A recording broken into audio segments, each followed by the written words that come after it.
He tried to absorb all the cores at once. It failed. Last time he needed direct contact. This time there was none, and there were hundreds of targets. I need a link. He spread his mana around the pile and pulled again. It worked. A stream of pure mana poured into him. The first few seconds were clumsy, but once the connection stabilized, the rest vanished in under a minute. No shards left, just power. He could have done it even faster. Most of the delay was at the start. Strength flooded his limbs. His mana swelled. Thoughts sharpened. He felt like he could crack stone with a punch. 2 golden screens flickered up. You have reached level 5. You have reached level 6. If he'd known what rank those monsters actually were, he'd have been furious at how little the system showed for it. With the dungeon's mana stone spent, he turned to the prizes he cared about most, the skill stones, especially the epic one from the throne room. He set both on his palm. Each was oval and the same size. One green with yellow runes, the other orange etched with dense, intricate patterns. He could guess which was which, but he invoked the system anyway. 2 shimmering prompts appeared. Skill rune, lightning bolt, common rank. Skill rune, king's touch, epic rank. Good. Not a fluke. He absorbed the common rune first, the same way he'd taken in the cores.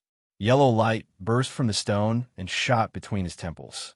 He flinched, but it was already inside. A moment later, the technique settled in his mind, clean and complete. Next, the epic rune. Light surged, entered, and knowledge followed. King's touch. Suddenly his earlier fight made sense. When he tried to behead that monster before calling the Spear of Judgment, his blade had halted inches from its neck. No matter how hard he pushed, it wouldn't move. Now he knew why. An invisible force equal to 1.5 times the user's strength. Offense or defense. If that thing had actually landed the skill on him, speed or not, he would have been in trouble. He pulled up his status. Character information. Name, Leon. Level, 6. Class, Elemental Paragon, SSS. Age, 10. Soul age, 26. Race, human. Cultivation, apprentice rank. Affinity, all, rank 7. Strength, 33. Agility, 34. Stamina, 34. Mana, 1250. Intelligence, 150. Skills, King's Touch, LV.1, Epic, Lightning Bolt, LV.1 Common. Technique, Mana Body Enhancement, Adept rank. Holy, my raw stats are higher than my master's, especially mana and intelligence. You check the skill details. King's Touch, LV.1 Epic. Mana cost, 50 mana /SEC. Effect, control an invisible force at 1.5 times the user's strength. No wonder that monster didn't keep it up. The drain is brutal. Still, with his pool, short bursts could flip a fight. Lightning Bolt, LV.1 Common. Mana cost, 5 mana /use.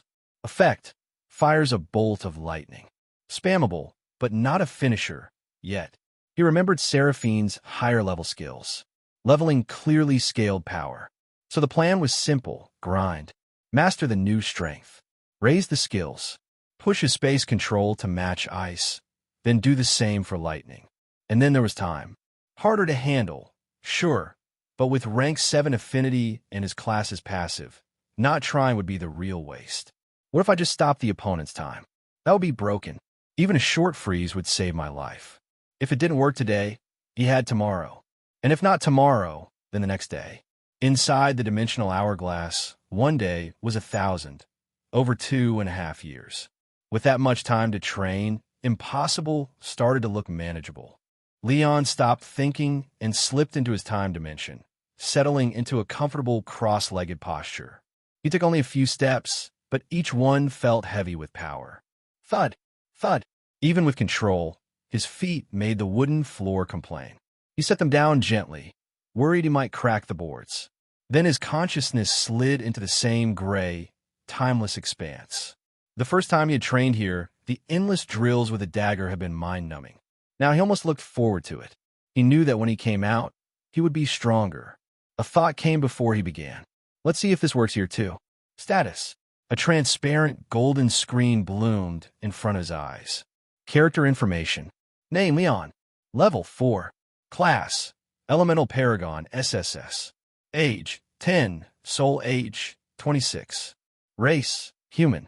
Cultivation: apprentice rank. Affinity: all, rank 7. Strength: 33. Agility: 34. Stamina: 34. Mana: 1250. Intelligence: 150. Skills: King's Touch, LV.1 Epic, Lightning Bolt, LV.1 Common. Technique: Mana Body Enhancement, Adept rank. Rank 7 Elemental Affinity lit a spark of pride. In anyone else's hands, it would be strong. In someone with affinity to all elements, it felt tailor-made. The passive didn't even tax him. After that first trigger, it simply became part of him. He could switch it off, but why would he? His link to the elements had never been clearer. First goal: bring lightning control up to my ice level. After that, space. Skills were flashy, but shaping raw affinity on demand was more practical. He knew his priorities. It had taken 4 months to reach his current control with ice and wind, and that only after a year inside this place, pushing mana body reinforcement to adept. The payoff was precise mana control. He raised a hand and called a little lightning with a pinch of mana. It sparked on the first try, which surprised him. It also snarled like a wild beast. Crackle. For so little mana, his whole forearm lit in a sleeve of yellow arcs, dangerous and alive. The higher affinity rank cuts cost and multiplies output. Noted. Curious. He pushed about 100 mana into raw lightning.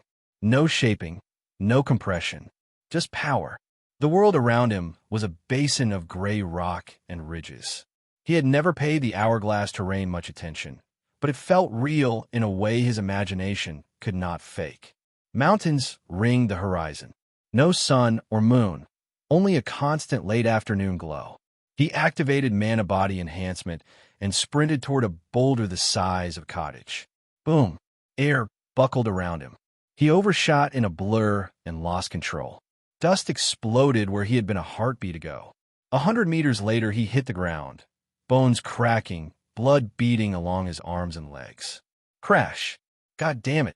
Heat flared up his limbs. It reminded him of the thorn monster in the dungeon. Not as bad, but fractures were a liability in the real world. Good thing I didn't test this outside.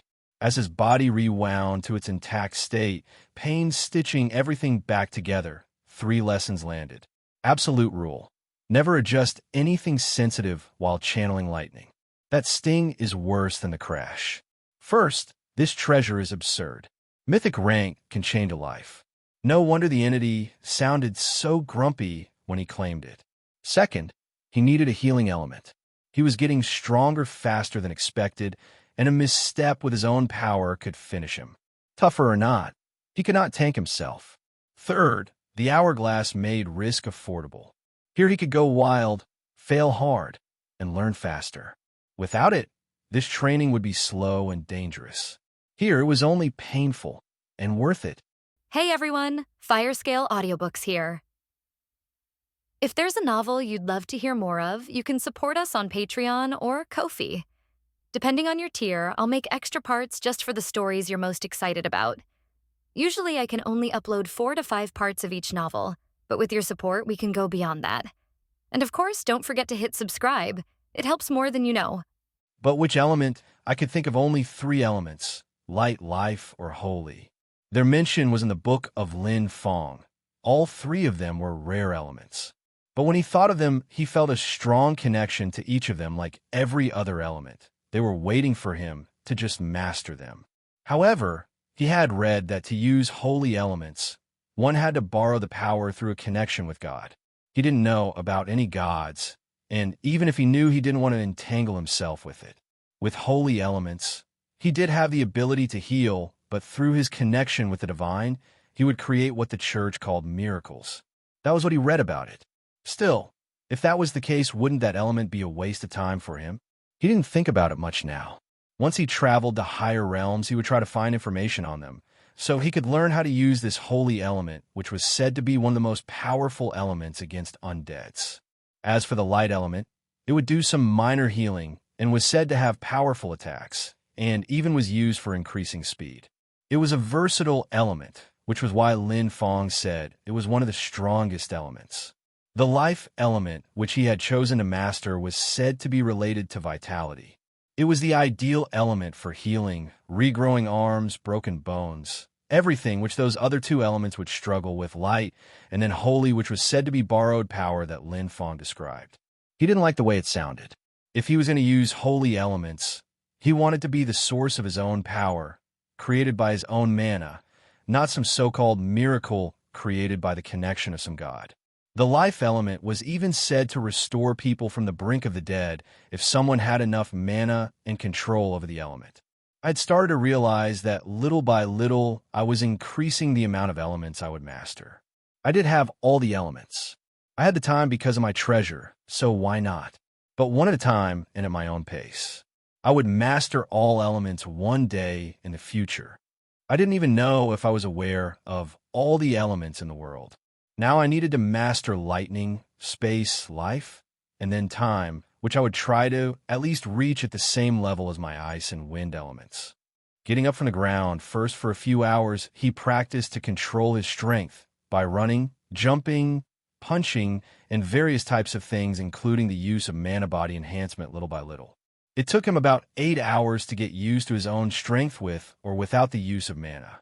Now this time, he used the same mana enhancement in his body. With a boom, he vanished from his spot, leaving only dust, and reached the rock thrice the size of his, which was supposed to be the target for his lightning magic practice. He had learned from experience that to use any element, it would need his mental power, which was the term he learned from Lin Fong, which he said was the intelligence stat. The more imagination power, the easier it was for you to cast a bigger and more destructive attack. But for control over elements, there were no shortcuts. He had to train for months to learn to compress ice and wind, like using wind to enhance his speed. It required precise control over the element. One mishap, and instead of increasing your own speed through wind, you would stumble during a fight. A death wish in serious scenarios against monsters. He started using his mana. Using his will, he tried to create a lightning bolt to hit the target rock. It was wild and untamed. He could feel the element. He more or less used 100 mana in this attack. It took only a few seconds as a huge lightning bolt the size of 10 meters struck with a thunderous sound. Boom! The destruction caused by it was something that he hadn't anticipated fully. 2 meters of rocky surface got torn apart, black burning marks on the ground, but he didn't land on the rock he had targeted, but instead right next to it on the ground. He deflected the chunk of shattered ground that tried to hit him using his shield made out of ice element. It would have been easier to deflect it using the wind element and just change the direction, but he had chosen to show the ice element in public, so he was focusing more on it. In terms of sheer destruction, he believed this lightning bolt had come quite close to the spear he had created before, using more than twice the mana before, which he believed to be the effect of the increase in the rank of elemental affinity and the fact he used 2 elements to make that attack, focusing only on destruction. And even then, this simple raw thunder came close to it, surprised him quite a lot. Hell, I'm starting to become strong. This thought came as a realization to him, but he didn't give it much thought and continued focusing on practicing his element. It started with hours, and it turned to days and a month.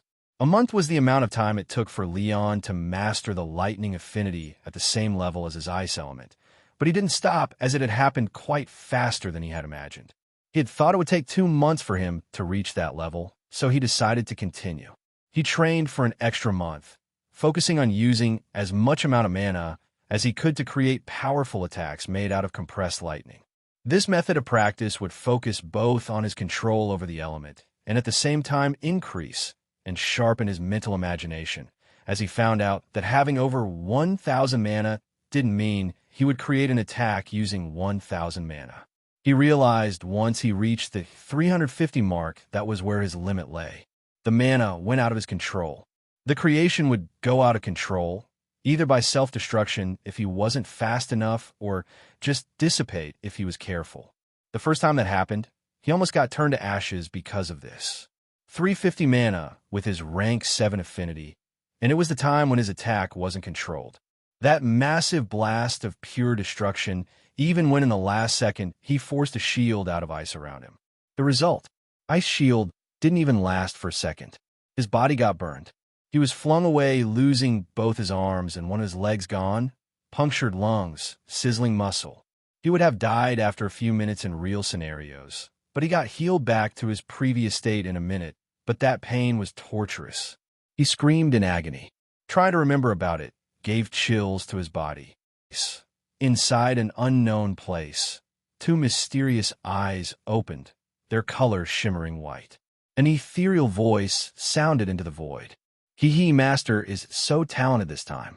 I had never seen anything like him or heard about it. He is such a monster. He shattering mountains in apprentice rank. What is he, a true dragon? So cool. I wonder how much mana he has. He didn't get exhausted after that attack. So cool. Once I meet him, it's going to be so awesome. It's good that the lame man left. He wasn't even qualified to be in my presence. Can't even detect my presence being a prime divinity. Lame loser. But the new master seems to have a strong affinity to time. I feel it. Surely he would be able to fulfill the conditions. But I wonder how many affinities he has. I have seen he has 4, including time, which I could feel because of my affinity and connection with this realm. As for the others, I can only judge based on what I see.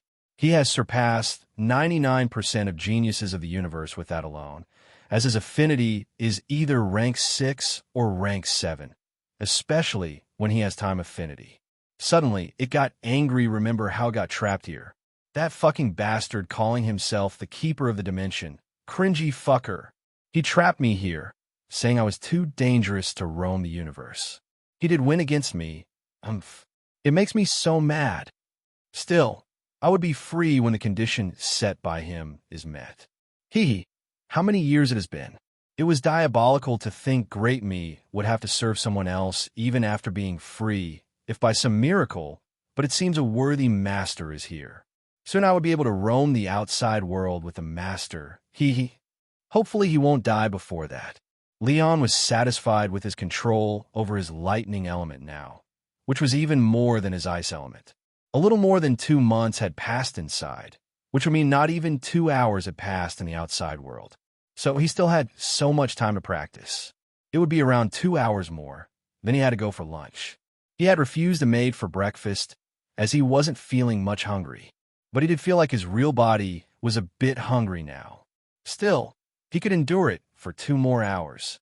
When this body was once used to surviving a day with single bread or even completely hungry, he wasn't aware of his memory at that time, but they were all his own memories. He had around a little more than 2 hours, which means around 3 months here. He would like to train his space element, one of the powerful and mysterious elements. He had the memory of the dungeon gate. He was excited when he felt the connection that time. It was made using space elements. If I could create portals, that would be so overpowered, but that's not for now. I have to focus on simple things first. For a moment, his mind didn't work as he wondered how he should go about learning this new yet complex element. He started by recalling how he had learned all his previous elements, instead of jumping into it right away. Ice, my first element, which I used mana to create ice for the first time. But how is it that I created it in a few tries? It could be said it must be due to my rank 5 affinity at that time, but he felt that was not entirely true. I understood ice to some degree. It was just water at a very low temperature, meaning solid form, and water is that. Even if I didn't go into the scientific terms of my previous world, like how it was made of H2O atoms, he knew how it tastes and how it feels. He understood water to some degree. He believed in having the imagination of water, say even ice, same for air and lightning, which was just an electrostatic discharge caused by different electrical charge points or regions, like between clouds and ground, or it could be between 2 different clouds too. In lightning, my scientific knowledge helped me, even if I didn't think about it before, but deep down I was aware of it. But it raised a question for me once again. While I have this scientific knowledge due to my interest in science, and being from a world where this type of knowledge was common, how about the people of this world? How about Master? How could she control lightning? She had even reached level 1 aura in lightning. What is it that she has that I didn't have? For a moment, image of her beautiful appearance in her formal attire arose in his mind. The thought made him blush for a few seconds. He took a few deep breaths and continued with his training to learn new elements. Focus. My control over lightning is quite good, but I have no idea what even aura is. I didn't even get some feeling of reaching closer to it. It is the truth of the element. That is the concept, that fundamental of aura. Didn't I know the truth about how lightning is created already? Leon felt confused for the first time, stuck between science and how elements are being made. Absurd degree. But seeing it firsthand with his spatial affinity, he knew this would be a terrifying ability that would leave him with no blind spots. He decided to give it a name, calling it spatial awareness because of how it suits it. For 2 whole weeks, he played around with his spatial awareness, trying to see where his limit lies along with improving his control over his element, which was just the derivative of this practice. The results. Leon had found that he could spread his spatial awareness around a 100-meter radius of him. If he goes over, the information would start to overload his brain, resulting in headaches and nausea. The mana cost was quite steep too. This was the first time he felt he had not nearly enough mana. He had to spend 100 mana per second if he would like to maintain spatial awareness over 100 meters around him. For now, he didn't think it was wise for him to use it that way, so he had decided he could use it for spatial awareness over 100 meters in a burst only for 1 second to collect all the information around him. It would be quite useful even when he couldn't get live info on moving objects if they were around him. But for fights, he could maintain spatial awareness around the 5-meter radius of himself, costing 3 mana per second only.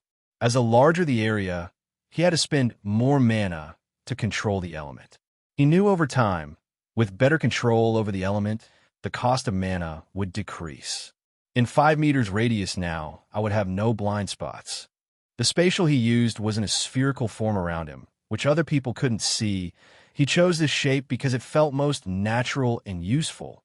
Even if the attack came from underground, he couldn't detect it. Saying no blind spots wasn't just for show. It may sound not a big thing, but Leon knew it would make him overpowered in close combat and long-range attacks too if he was fast enough to dodge them, even if he didn't see them coming. In the past week, Leon did gain control over the space element, and he felt satisfied with his current progress on spatial awareness. So he now moved to his next idea, which was to move objects from one place to another using his spatial control. If I gained high enough control and have full confidence over it, I would be able to teleport myself for short distances. For the next 3 months, Leon focused on trying to master the ability to move objects from one distance to another. And one more thing to consider. In this space, Leon doesn't get tired, hungry, or need to sleep, so 3 months could be said to be 6 months, and it could be the same for every other training he had done previously. He trained and trained continuously, not just doing repetition as it's just stupid. He used his creativity to try to learn new things and try different approaches trying to find more uses for the element. ________. 3 months had passed. Even after that period of time had passed, Leon wasn't confident enough to try to teleport himself. It might result in half his body being torn to pieces because of his lack of control. While he wasn't able to learn to teleport, his time wasn't wasted. The cost of mana for 100 meters of spatial awareness had reduced to 70 mana per second, and for a 5-meter radius around him, it was as low as between 1 to 2 mana per second, being closer to 2. But that was just due to his increase in control. He had learned to transport rocks the size of bigger footballs around 10 meters from him without any problem. It wasn't instant. It would take him 1 to 2 seconds to do that. Unlike the attacks he did with other elements like ice and thunder, where in less than half a second he would attack because of his practice, he did try to reduce the time with constant practice. But in the given time, that was the most he could do because of how harder it was to control this element compared to others. Still, this was not the most fruitful thing he gained in the practice, as he had learned 2 new applications of the spatial element, which he named Spatial Lock and Spatial Distortion. Both of these abilities he considered top-notch because of how useful they are. While learning to transport the rock from distance A to B, they would most of the time get destroyed, so he thought why not just use this as a form of attack, instead of trying to control it and make it more chaotic. He didn't even have to calculate the distance, size, or any other calculations. Just choose a point in space and make that space chaotic. When using this ability, the space he would distort would become a chaotic mass of destruction, obliterating what was present there. It would look like there was swirling space. He didn't know how someone could defend against such an attack.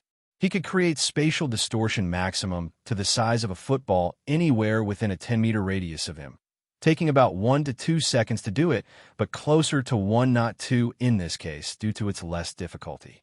While it might seem overpowered, he wasn't confident he would land it on a moving target. Trained fighters have instincts hardened by battle to danger. They would dodge this attack. Still, he wasn't worried. If he trained more and reached a point so that he could create distortion almost instantly, that would be terrifying to anyone who faces it. Next was the spatial lock, in which he would freeze the space from moving around a place. He had nothing to test it on, so he was his own test subject.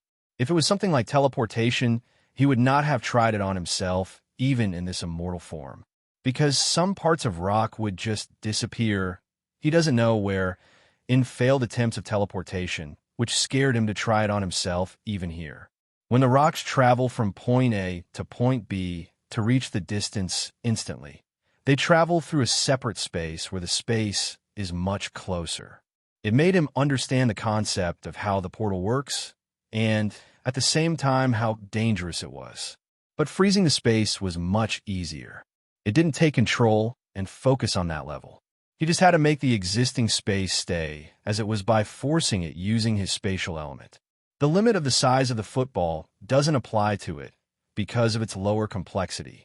He can freeze a regular-sized human in place using this ability easily. Still, the cons were the same. It took him to focus to cast, around 1.2 seconds, which for a monster like the Throne Monster would be enough to sense the danger, but dodging it might be harder because of the larger space and only a little time. If he planned it well at the right moment, even a powerful enemy would be vulnerable for a few seconds, enough for him to finish it. The strength of the space hold depends on how much mana he used. With 50 mana per couple of seconds used on himself, it took him about 2 seconds to break free using all his strength with mana body enhancement on its full power. But if he used his lightning affinity to make a big burst of lightning around him at the same time, and used everything before, he could break free almost instantly. But it would take him about 30 mana to do everything. This amount of mana was 1/4 of a normal level 10 apprentice, and if experiencing it for the first time, they might not even be able to escape that quickly. However, this was only when he limited himself to 50 mana usage to hold the enemy for a few seconds. He had so much mana, why would he limit himself in a proper fight? He would end it as fast as possible if the enemy was strong. As for most people, he doesn't even think he would need to use his space element at all. He hasn't even tried to make combo attacks with ice and lightning. He knew they were going to be devastating, but it would be for a later time, as he felt like he had to leave for lunch now. He wasn't where he liked to be, as he was still close to his goal for the space element, and he hadn't even started with the life element and skills he had to level up to. Still, it was a fruitful endeavor considering only 4 hours had passed in the outside world. His consciousness came out of the dimension with just a thought. He looked at the clock. There were still 5 minutes left before the maid might come and take him. He decided to play around with his space element for the time being, using spatial energy around his room to teleport small objects. At first, it felt weird, but only after doing it a couple of times did he get accustomed to it. Knock, knock. Hearing the knock on the door, he walked up to the door and opened it. Instead of any maid, he found Kayla, Seraphine's most trusted knight, standing at the door. He didn't wait for her to tell him anything and said instead, "Let's go. The commander must be waiting for me at the dining table." In response, Kayla answered instantly and started leading him. "As you wish, young Master Leon." He glanced at her for a moment as she seemed to recognize him even after the change.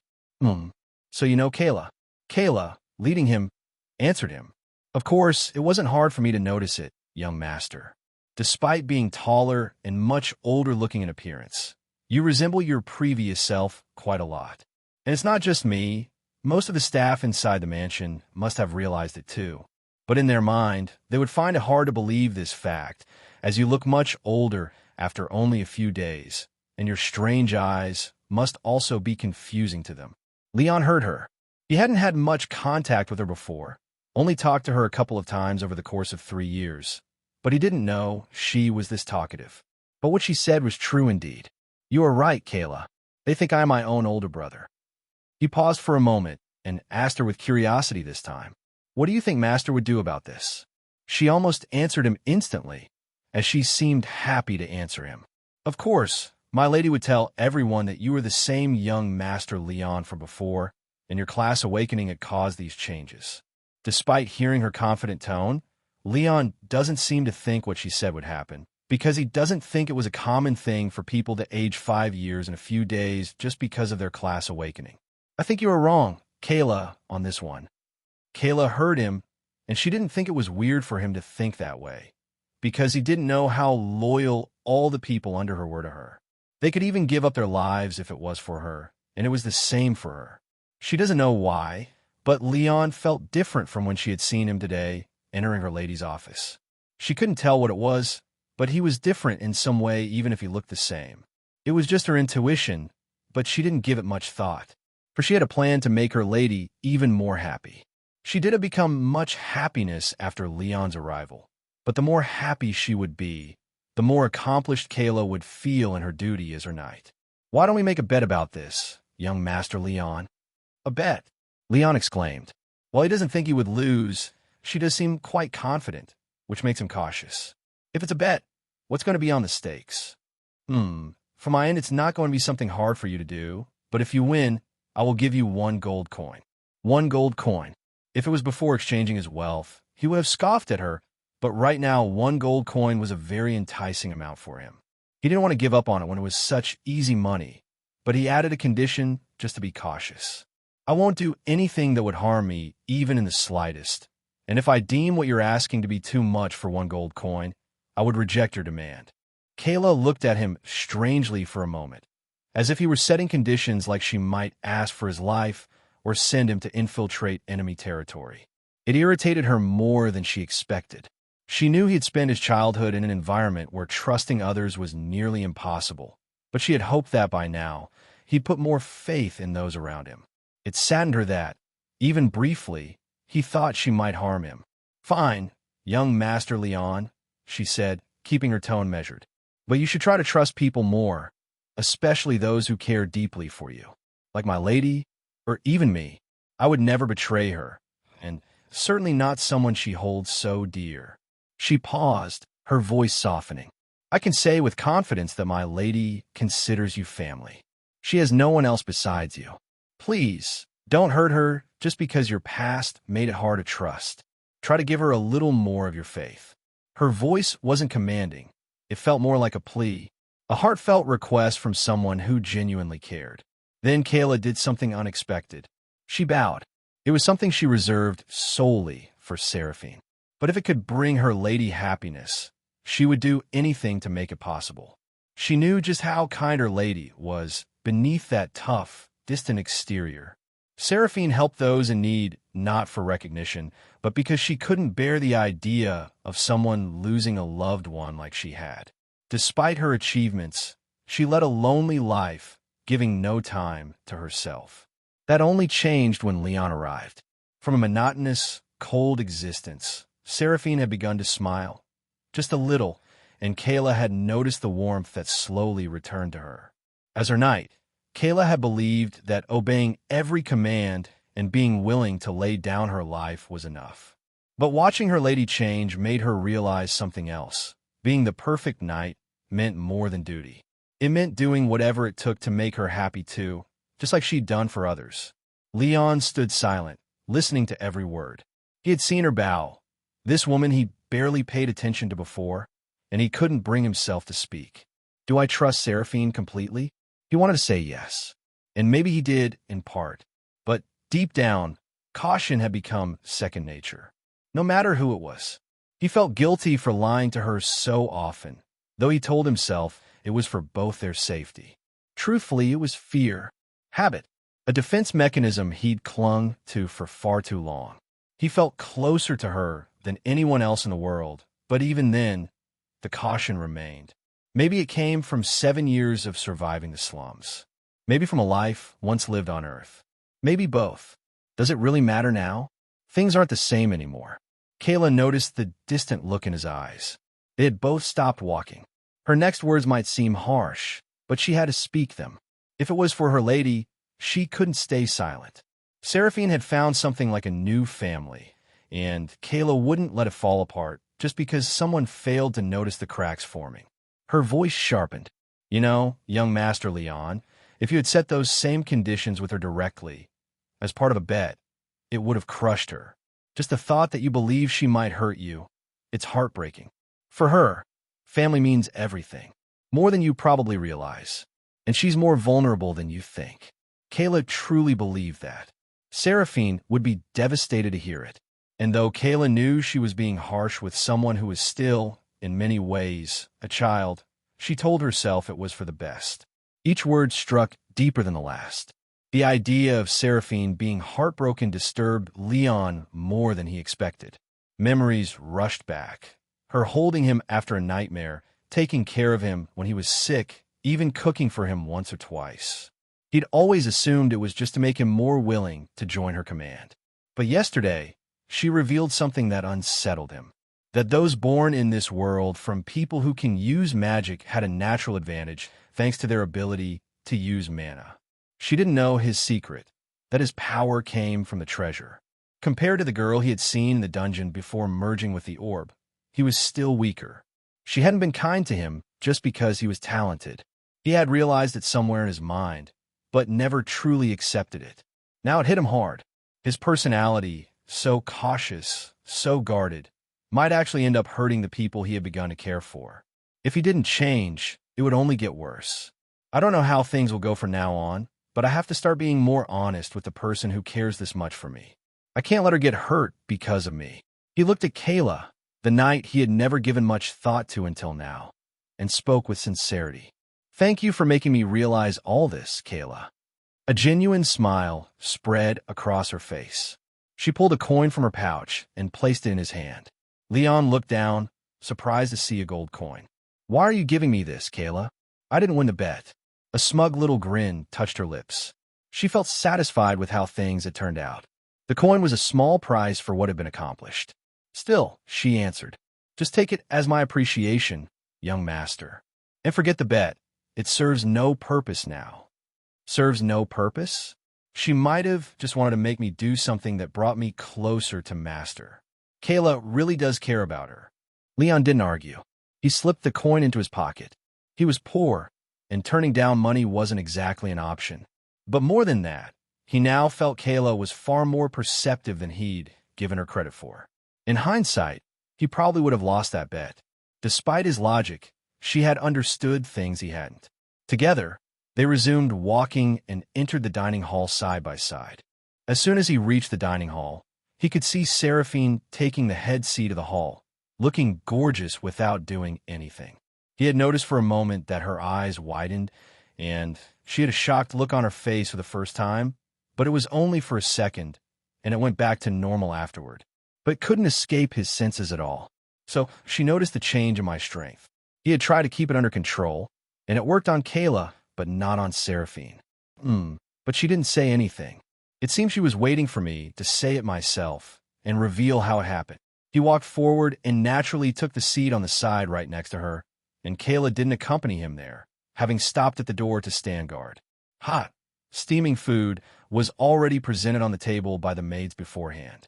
He understood now that she did this because she wanted to have alone time, master and student, or to put it better, family time, which he understood now. He looked at the table and observed. No matter how many times he ate here, he couldn't help but drool internally at the sight of it. The table was set with quiet elegance, offering a refined but satisfying noble meal. Alongside the roast duck and grilled venison, there was spiced lamb on the bone, thin-sliced smoked boar, and a slow-cooked beef stew served in a deep silver bowl. A warm rabbit pie rested near the center, its golden crust flaked open, and beside it, lemon-poached trout shimmered under the soft light. Fresh bread, soft rolls, flatbreads, and cheese-filled buns was laid out with herb butter, fig jam, and garlic oil. Small dishes held pickled onions, spiced salt, and ground mustard. Honey-glazed carrots, truffled mash, baked spinach, and lemon-grilled artichokes filled out the sides. A modest cheese board sat at the edge, with dried fruits and roasted nuts. For dessert, berry tarts, honey dates, and almond cake gave a light finish. Wine stood ready in a crystal decanter, and chilled mint water offered a clean touch. Balanced, tasteful, and fitting for a noble house that didn't need to shout. He didn't show anything outwardly, as she had taught him noble etiquette, while beating him up, saying if he didn't behave well as her student, it would tarnish both their images. So he did learn it. Even with such a scrumptious meal in front of him, he didn't start and instead looked directly into Seraphine's eyes and said, "Master, did you notice I've gotten stronger than before?" Seraphine was a bit shocked that he revealed this fact himself without her asking. She was going to mention it after lunch. How could she not? She could feel that in just a couple of hours, Leon had become as strong as her. She couldn't treat him lightly now, as if he were someone equal to her strength or even stronger. It had shocked her quite a bit when she first laid eyes on him at the end of the hall. With her lightning aura, which was a secret from everyone, there was no one else in her kingdom who had ever felt like this. The generals and the king's special guards were strong, but if the worst came to the worst, she could defeat them with her lightning aura. And most of the time, the feeling of threat wasn't there when she met them. But in Leon's case, she wasn't sure of the outcome, and she didn't understand how this was possible. Despite her outer calm appearance, she was freaking out inside. She could only nod in response to his words, as honesty was something she was expecting. She knew her disciple well in these few years and knew for a fact that he was the cautious type. Even in front of her, he would be cautious all the time. It did make her sad that her openness in her feelings toward him over the past year hadn't been able to change him.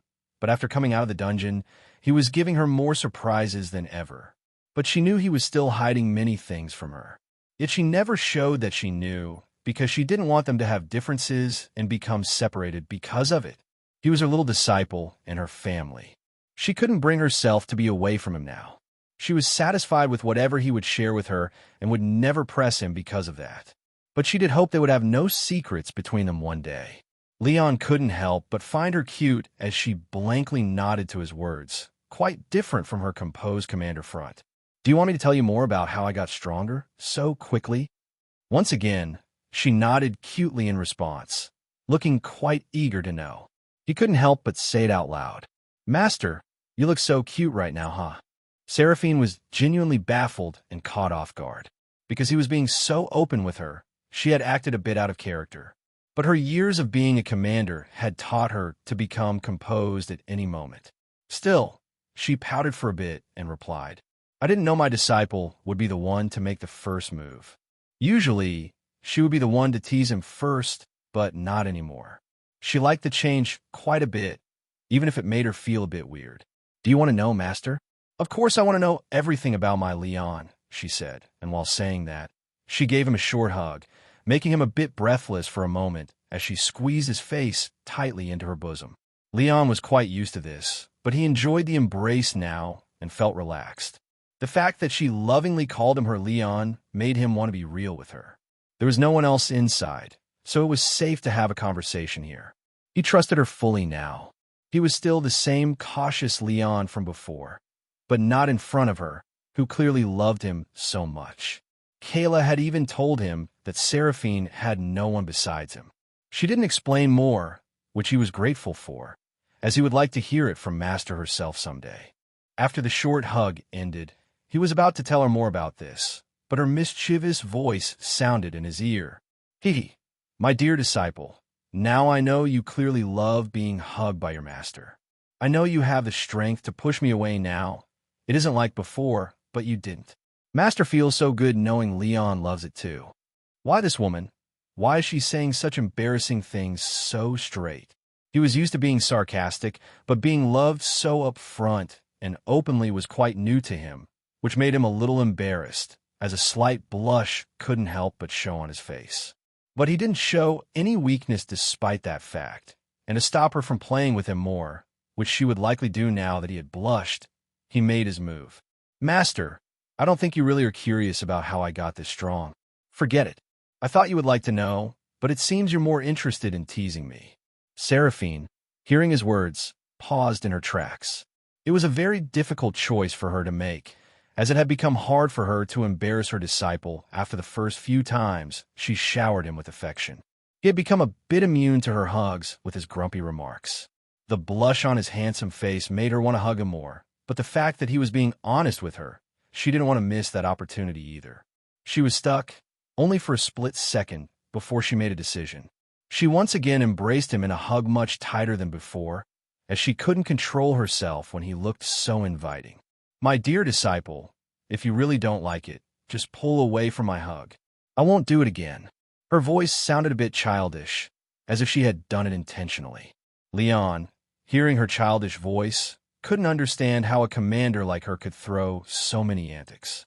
He did feel the warm and fuzzy feeling from her hug, but it wasn't like before, when in his mind, while he hugged her, the constant thought played that she was doing this only to get something from him. He knew her love was genuine, and so was her hug. It made him feel a bit weird. Even before, when he had reciprocated her hug, feeling her slim waist stirred different emotions toward her. He had ignored it then, but if he kept going like this, he knew it would be bad for his heart. But he couldn't pull away now, not after her words had made it hard for him, as it would indicate he didn't like her hug, which would make her feel bad. He didn't want that, but he had understood one thing. His master was playing around with him a bit too much. What if I can't pull away from the hug? How about doing something that would make her pull away? He had one idea that would definitely work. She considered him as her family. She would definitely stop hugging him. Otherwise, he could already imagine being hugged for half an hour. Let's do this. It was only his head squished against her soft chest, and a bit of his upper body was hugged by her. With a smooth maneuver of his body, he slid out of his chair without breaking the hug and stood in front of her chair. The chair was a luxurious one with no armrests, perfect for dining and also perfect for what he was about to do. Right now, he was in an awkward position, his knees bent slightly to match her hug. He was now 5 feet 6 inches, not that short. It was a bold and embarrassing move, but he had to do it to escape from 30 minutes of being constantly hugged by her on and off, as if he were a plushie. Seraphine was a bit curious about what he was doing while still in the hug, but she didn't pay much attention to it. Right now, she had to focus more on the comforting hug that was melting her away. Suddenly, he let his weight fall on her lap. She had to adjust the hug, so now his face reached her collarbone. But that wasn't all. His body was now pressed against her. She was in her formal attire. She could feel everything. But instead of making her feel awkward, it awakened her instinct more to hug her cute disciple, who was being so nice today. She smelled him as usual, taking large whiffs of his familiar sweet scent. It was almost addictive to her. Her hug was even tighter now, and knowing he had around the same physical strength as her, or even more, she didn't have to worry about controlling her strength in this loving moment and could enjoy it fully. Leon could feel her body all along his front, her softness on his shoulder, and her arms around him in a tight embrace. Instead of making her embarrassed, it backfired on him even more. I didn't know my disciple loved me so much that he had become so forward now. It seems the dungeon made my cute disciple realize how precious his master is. He felt quite lucky that she wasn't able to see his face right now. Feeling how hot his cheeks were, he knew he was red as a tomato. If it were something else, like how much she loved him or how cute he was, it wouldn't have had as much effect on him. But instead, her words had too much truth in them to ignore. They made him feel too embarrassed, and the next words made him almost bite his own tongue for a second. It seems my lovely disciple is feeling shy right now and doesn't want to answer me. Don't worry. Master will be satisfied if you let me hug you as much as you want. But disciple, I'm not forcing you or anything. If you want, you can leave the hug.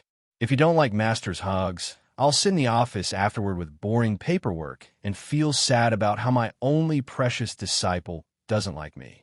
Leon heard her words, which really seemed to feel too truthful to him after talking to Kayla, but he knew his master was definitely taking advantage of this and enjoying it thoroughly. Her borderline manipulative words didn't make it possible for him to get out of the hug at all. So his only option left now was to move forward. He believed she was definitely going to be embarrassed sooner and let him get out of the hug on her own. He would see how long she could be a stuck bean. Getting myself embarrassed would only encourage her even more, so I had to keep up a straight front. Leon had now suddenly wrapped his arms around her waist, and once again, he felt how slim her waist really was. It was much softer than he had imagined. Now he felt it. It's not all muscular, but muscles were definitely present. He didn't know how old she was, but she definitely felt young. He couldn't just be passive, so he looked up into her eyes and declared to her, "Master, you can't be like a fluffball all the time. You couldn't be acting like this. You should know there's a line between master and disciple." He gripped her waist a bit tighter, which resulted in seeing a bit of surprise on her face, which he took as a sign she was finally thinking with her brain. "So you should quickly let me go and stop acting like a sweet-talking pervy fox." Seraphine did have to say her disciple really had a way with words, calling her a fluffball and a sweet-talking pervy fox. She didn't know where he had learned to say such things, but she did find it adorable.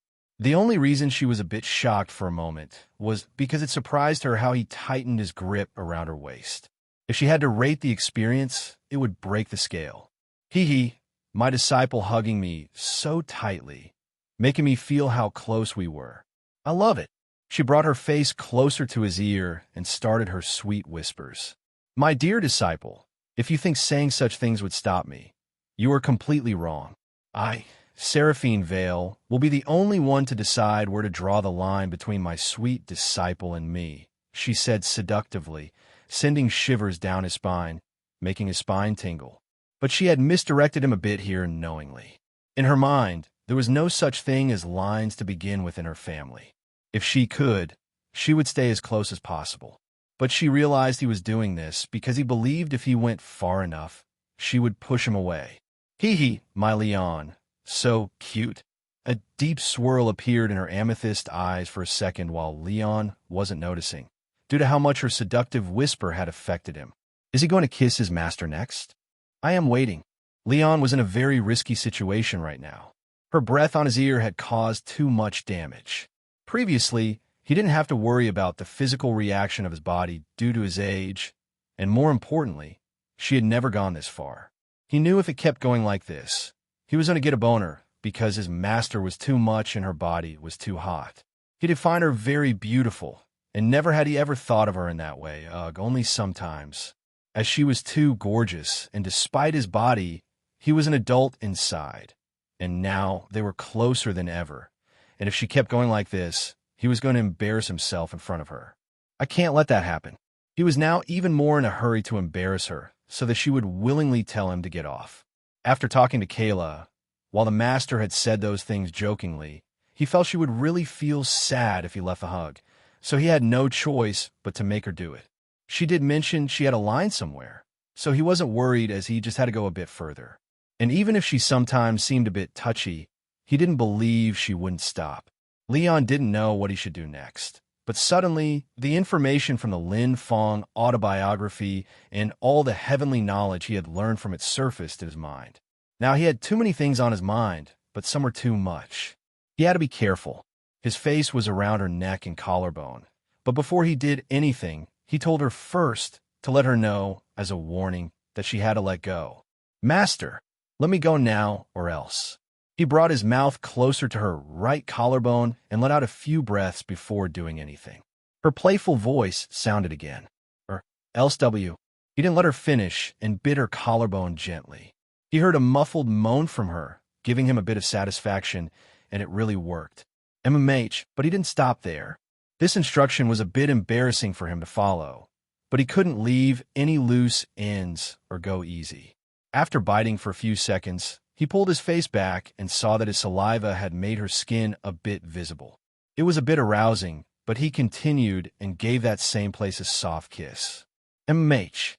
He was confident now she would let him go, as her muffled moan was clearly heard a few times, and now he definitely felt it was too much and let it go. He was about to get off while saying this to her. "That's enough now, master." "Is it? Let's see continue dinner." He didn't try to keep his voice calm, But the realization of what he had just done didn't let him. He didn't look at her face while telling her. What the foo? Instead of her grip loosening on him, it became even tighter than before, her softness pressing on his shoulder even more than before. And he felt something that made him scared for a moment. Is she crazy? Leon could feel it on his shoulders, that her nipples were definitely hard. She was getting aroused by this, and instead of letting him go, she had hugged him even more tightly, and her hands on his back weren't still. Now, they were caressing him gently. It would have made him relaxed at some other time, but right now, knowing she was aroused because of him, made it hard to keep himself in check. He never knew she was this sick in the head. He knew she was aware he was only 10, despite looking like a 16-year-old and being mentally quite smart, even more than a 16-year-old. She didn't know he was actually 26 mentally and had lived 2 lives. So how was she so unbothered by any of this? Instead, she was enjoying it. She is definitely sick in the head. I never knew she was so crazy for family. It did feel weird, but the thought of having a relationship with her did seem very good to him. A bit wrong, but he liked it. Still, not right now. He looked her dead in the eyes despite the faint blush on his face and told her. She could see the slight redness on his cheeks for the first time, which made her too irresistible right now. Master, why you are going too far? I see can feel it on MISSH's shoulder. Seraphine heard his sweet voice. She knew what he was talking about. Was she embarrassed? Definitely. She had never felt like this, but she was aware of what was happening to her body. But her desire to be closer to her only disciple and her only family was too strong to even let embarrassment have the slightest effect on her. What can you feel, my dear Leon? Seraphine asked him teasingly, only to see the blush on his face deepen into an even redder shade than before. Only silence followed, and he averted his gaze. All too cute. How can I control myself if you act like this? Leon knew now that his master was definitely a pervert, and her idea of a family was much different from what he had imagined. She was shamelessly asking him to answer her perverted question.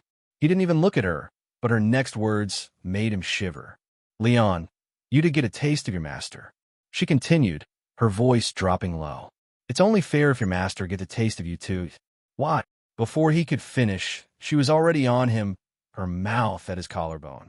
Her breath made his whole body tingle. She took a gentle bite, just like he had. Just the feeling of her teeth on his collarbone and her soft body pressed against his own was enough to break him. His dick was now completely hard, poking directly against her stomach through her shirt. Ugh, this is so embarrassing. Fuck. There was only one thing he was proud of. It was the size of his thing, despite his age. But he didn't care about it right now.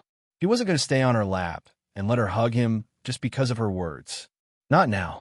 He couldn't let her do that, as he didn't know what would happen if they kept going like this.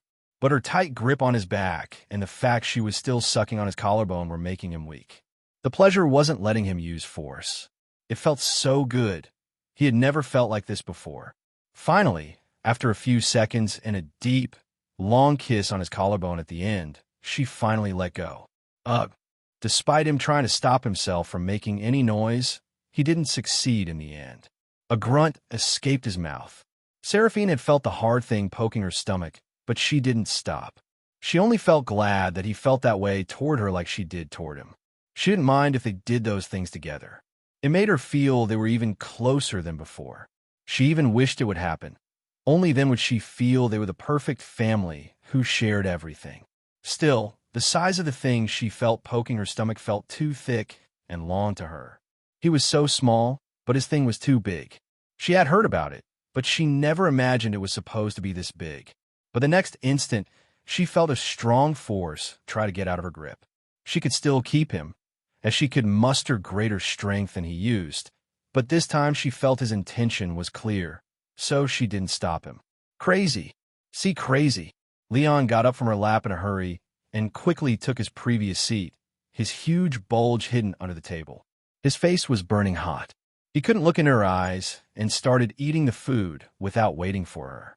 Even while the delicious meal was filling his stomach, his mind was only on one thing, remembering how it felt when she did those things and the feeling of his dick poking her stomach. After a while, The food occupied his mind a bit because of how delicious the meat and those other things on the table were. However, it was too peaceful for him for even a minute, and Seraphine's voice sounded once again. There was no seductive whisper like before, only her usual voice. She could see he hadn't forgotten his table etiquette even in this situation. She felt proud to see how gracefully he was eating his food. She couldn't help but praise him. I am proud of my dear disciple for still being aware of etiquette even in such a tough situation. Leon didn't look into her eyes even when he heard her praise, but it did make him feel good. She didn't stop and continued. My disciple, you should look into your master's eyes when she is talking to you. Her genuine voice continued, a bit serious this time. Or is it that you hate what happened before and are upset with your master? If so, with a slight pause, she continued. She did go to limits with her family, but if he didn't like it, she wouldn't ever behave in such a way. IMS. His voice was louder than hers as he hurriedly replied to her. He knew what she was about to say. It made him feel that his master was not fully crazy, definitely some sense in her, but she didn't have to say sorry, as he was the one who pushed her to the limit, and her reaction was a bit unexpected. But the fact he did like it, still, he wasn't going to mention that to her. I am feeling perfectly fine. You don't have to. Don't you have to say anything. Just keep quiet and finish lunch. It's hard for me to talk right now. Seraphine, hearing him, smiled gleefully, as it seemed that he didn't dislike what happened between them, but he was just embarrassed, right? She knew how he was. Leon, if you don't mind, I can help you in anything. We are family, after all. This was the first time she had openly mentioned being a family to him. Her eyes had a deep swirl in them and a small smile on her face.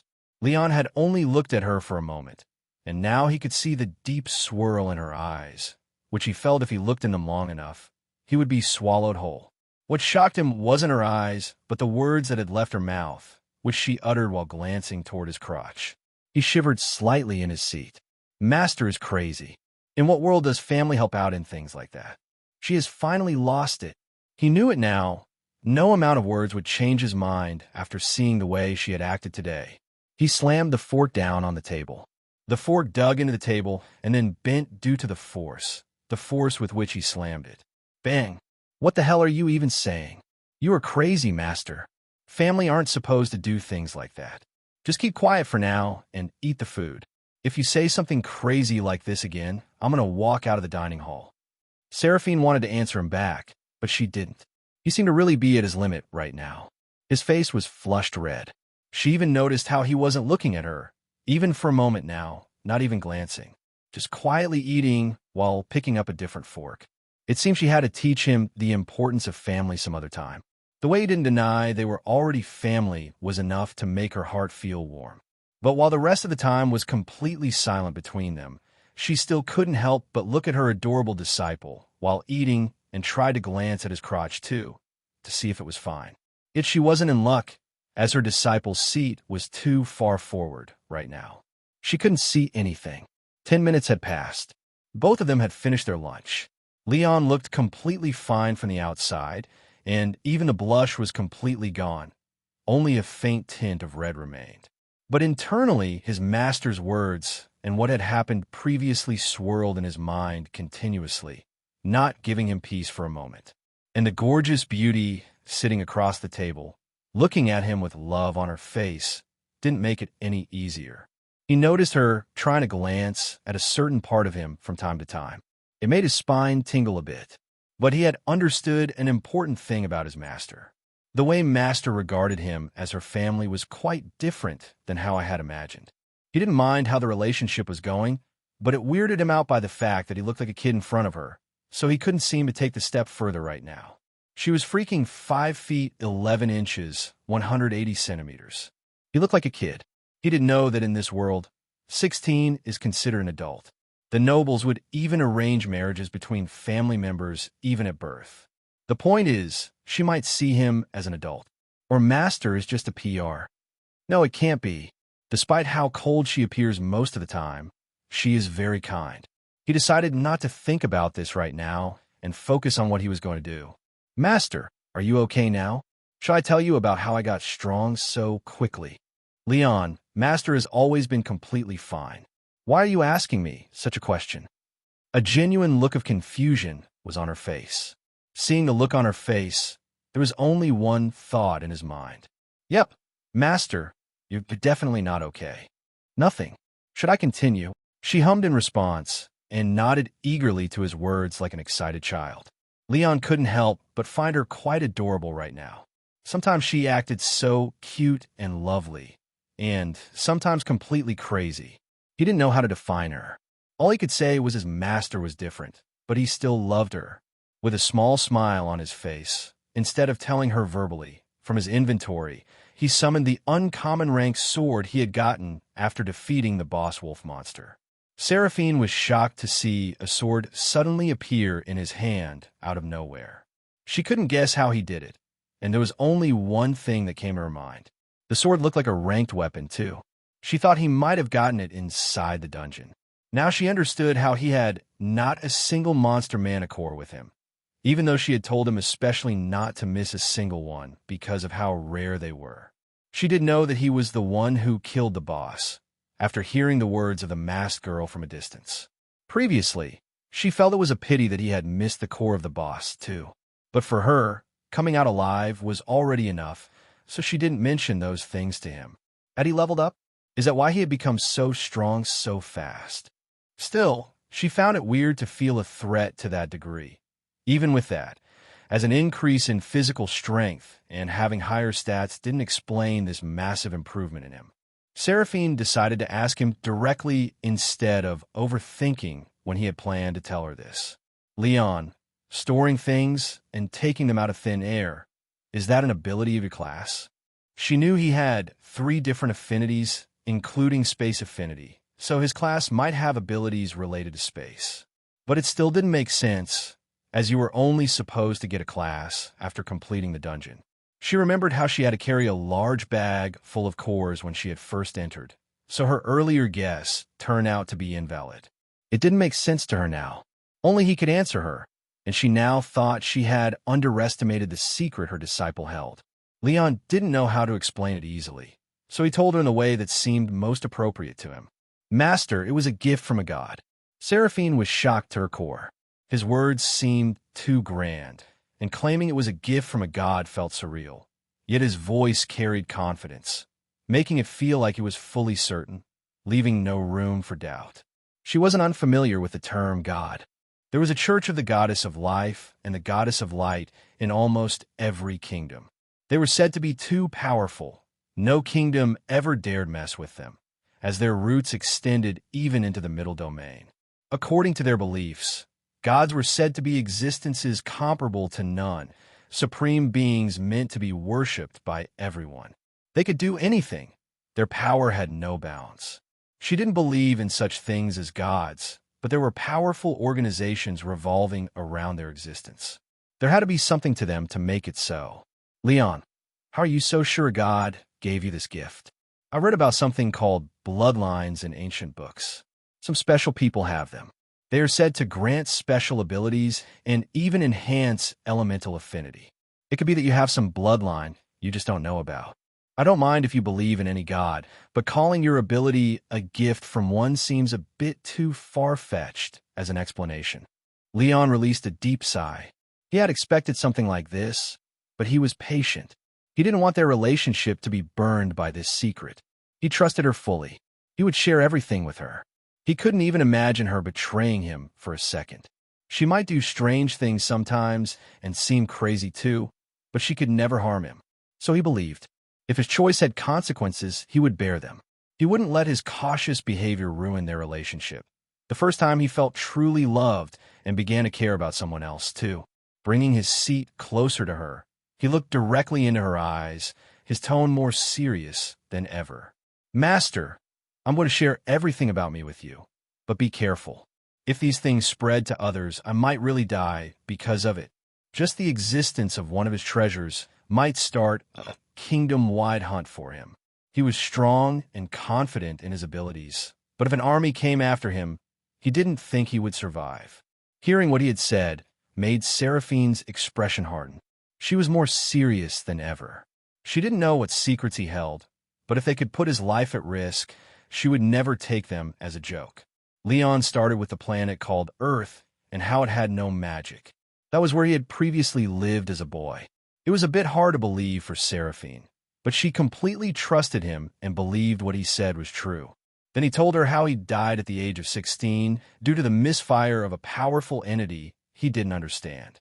But calling it a god wasn't too far-fetched, given how vast the entity appeared to him.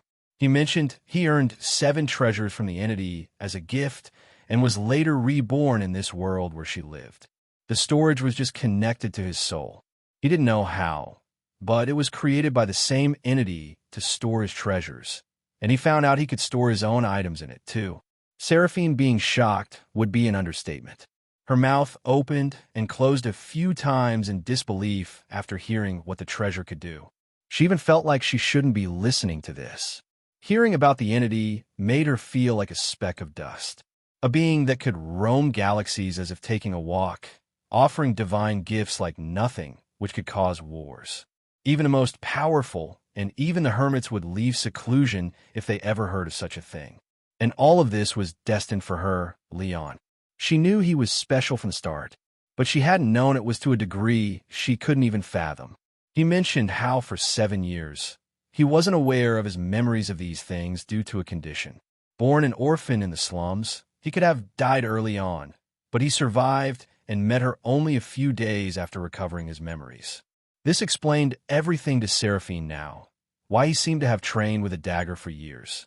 Even though he did train in his treasure for months, he clearly had natural talent. Yet it still didn't explain how he killed a level 2 goblin soldier with such a weak body of a 7-year-old without mana. Normal people fighting for the first time would be too scared to even face such a monster. And how, despite being only 7 years old, he acted so cleverly with her. She didn't think any normal 16-year-old could pull off a negotiation with a commander such as herself. She praised him once again in her mind. My Leon is definitely special, with or without the treasures he has. Leon paused for a moment and asked her one important question. Master, how do you feel after hearing all this? He hoped she didn't change because of the things he had told her. It did seem he was some cliché chosen one, and she could even feel betrayed because of his identity. He was holding his breath to hear her answer. Seraphine noticed his nervousness. It seemed to her that he thought she would change because of it. She felt a bit annoyed to know this, as her love wasn't so shallow. He should have been aware. But at the same time, she understood how big a thing it was for him. She was the first person he had shared these things with.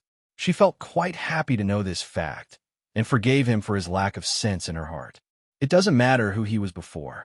He was her Leon, the boy she had picked up. The memories she had shared with him were all real. The boundless love she had felt for him was also real. Nothing can change these things for her. And he even died at the tender age of 16. If he had been older, she would have felt a bit weird for a moment, but that was only it. The family she had now, nothing could change that. Master felt nothing other than deep surprise because of how special my Leon is. She did give a small hug afterward, while stopping herself from sniffing him and doing other things she wanted to do with him after the bite he had given to her. It was just a nice, comfortable hug, which Leon appreciated quite a lot. After the hug ended, Leon didn't stop and continued. He explained up to the point when it was time to get his class, which took longer than he had anticipated, only because of his masters. It was unexpected for him. Never would he have expected his master to cry. She started crying out of nowhere when he told her how he nearly died, and the only reason he survived was because of one of his treasures, which merged with him. He had to be her emotional pillow for a whole 15 minutes, her face buried in his chest. He comforted her by caressing her back for all 15 minutes, and repeated many times that he was fine and wasn't going to leave her. She didn't have to cry now. At the end, only with the promise that he would never leave her, she did stop crying. Kayla did tell a master was more vulnerable than he had seen. He saw it firsthand now. He promised to never make her cry. She was the one who was crying, but he also felt the pain in his heart because of it. After she had stopped crying, she was quite docile. Her eyes and nose were a bit red. Despite that fact, she looked stunning as ever, or it even enhanced a bit of her charm with her flowing purple hair, her amethyst eyes, with her beautiful face. It made him want to just protect the poor thing, but he knew, despite how she looked, she was very strong.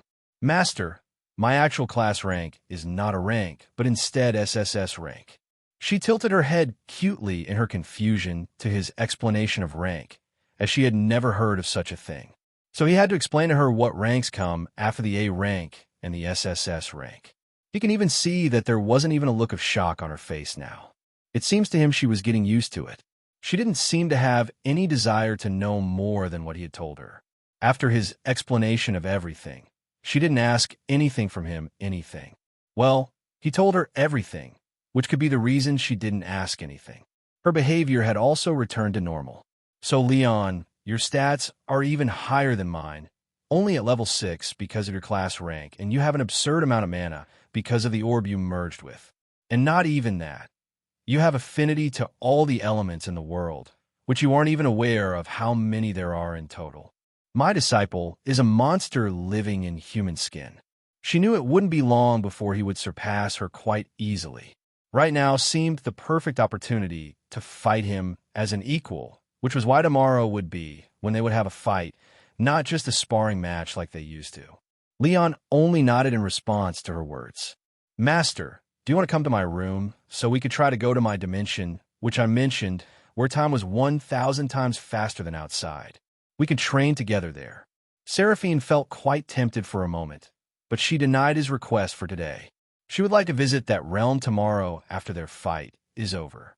I will join you, but not today. Tomorrow after we have a fight as equals.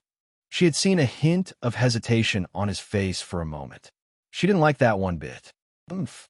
Don't underestimate your master, just because you have so much mana and your stats are a bit higher than mine. Master has a secret weapon of her own, and I am much more experienced than you. I would be able to handle you for now. Just worry about yourself, my cute disciple. You will lose if you let your guard down. Master was going to go all out tomorrow. Leon only hesitated because he believed that if they fought, this mansion would be destroyed. He loved living in such a luxurious place, and more importantly, he didn't want any of them to get injured.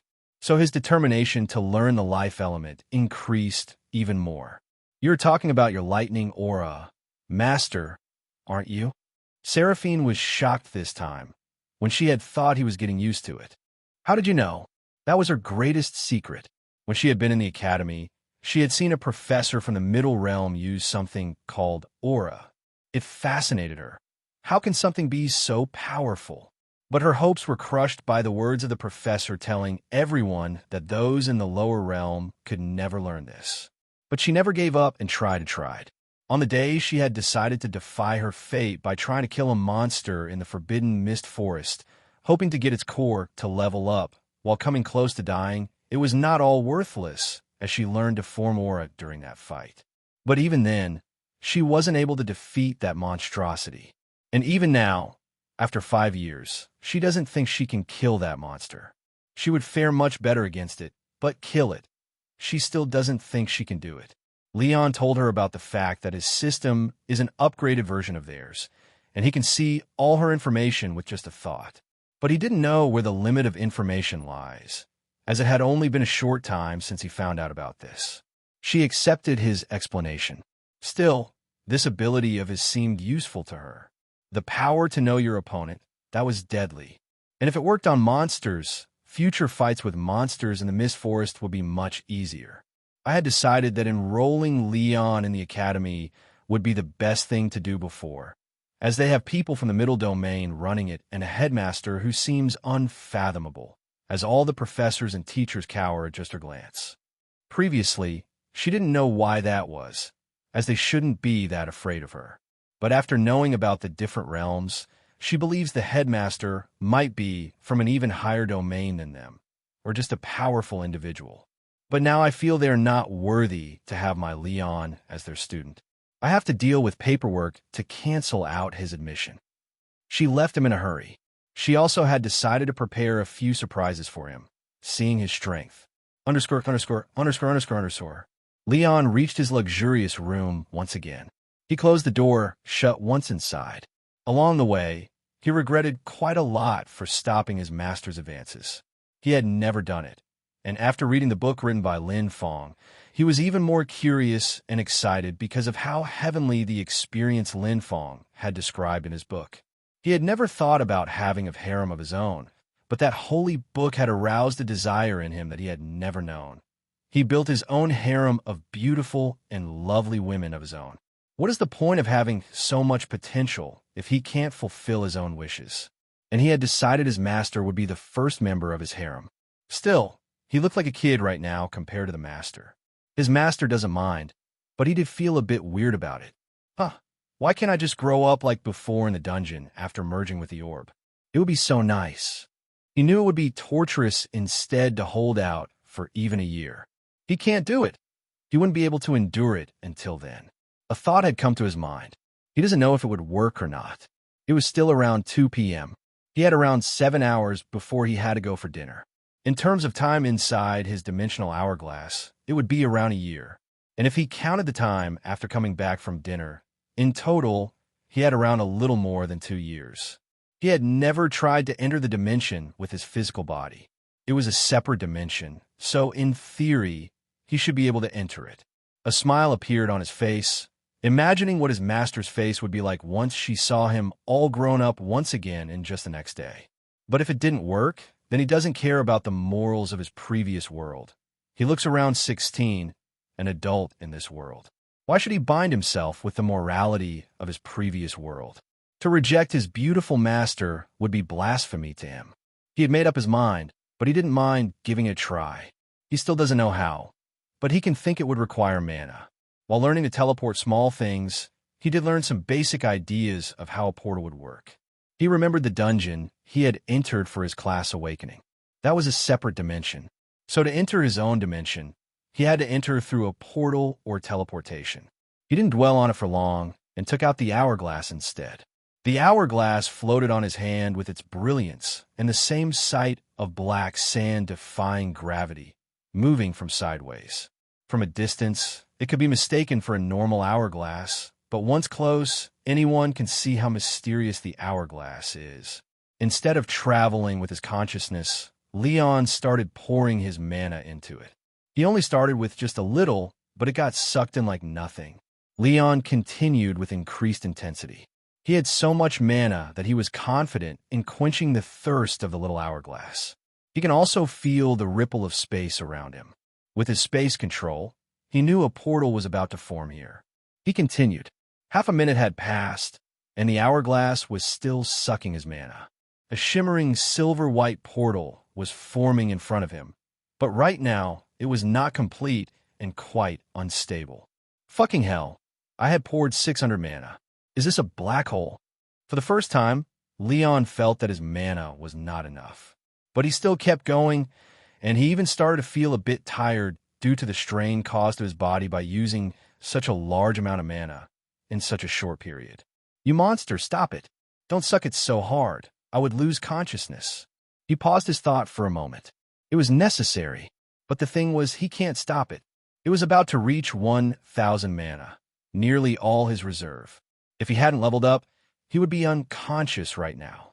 He felt relieved he had leveled up, and thankfully, once it reached 1,000 mana, it stopped sucking his mana. It was quite a dangerous experience for him, as he couldn't stop the supply of his mana once he started giving it. But luckily, he didn't pass out. Leon can feel that the portal is complete. He didn't wait even for a second and entered, fearing it would vanish before he could even enter. This time, he didn't feel the least bit weird entering the portal. Instead, it felt a bit relaxing to him now. Once inside, he found himself in the same exact place as before he had left. The portal behind him closed after a few seconds after he exited the portal. He remembered the time. It only opened for 20 seconds. Leon looked around. Everything looked the same as he had left it. Even the small mountain was destroyed as he had done so. He didn't understand how his consciousness only entered, but the mountain was destroyed. Was it truly only his conscience or something else? He didn't think he would get an answer for it right now, so he moved his focus to the thing that was different from before. Here it wasn't anything like the outside. The mana here felt abundant. He walked in it like finding the shade of a tree from scorching heat. He felt refreshed and rejuvenated. The mana he had lost was recovering faster than ever. Usually, it would take him 15 minutes to recover his mana fully, but now he felt he could do so in only 5 minutes. At first, he had thought, how can he recover so much of his mana so fast, even in the outside world? He had 1,000 plus mana, and it took him only 15 minutes. The information regarding this is mentioned in Lin Fang's journey was quite simple. The rate at which a person would recover depended mainly on the rank of affinity of the element a person had. In case a person had a rank 5 affinity, he would recover his mana faster than someone with a rank 4 affinity. But if the person had more than one affinity, their recovery speed would increase even more. He was delighted to know this fact. For someone like him, who had an affinity for every element with massive rank 7 affinity, he didn't even know how many elements in total there really were, but he could count more than 10. So his quick recovery was justifiable. It seemed in the outside world, because of a lack of mana in the atmosphere, his recovery took much longer, but in here, it had gone from 15 to 5, a massive jump. But there are other ways to increase the recovery speed, too, but they are rare because of how guarded these techniques are by powerful organizations, sects, kingdoms, empires, and individuals. Lin Fang was only able to get his hands on an uncommon ranked mana recovery technique during his journey, which was also not a technique of a high-ranked sect. Leon could understand why mana recovery techniques are so guarded. It would define the outcome of the battle, giving one with the technique a massive advantage. But I don't think I have to worry about these mana recovery techniques anytime soon.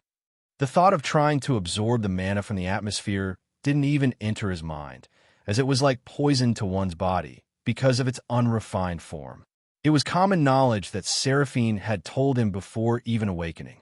Despite the techniques, the most important thing was one's affinity, which gave them the natural advantage, and he had all the advantage he could get.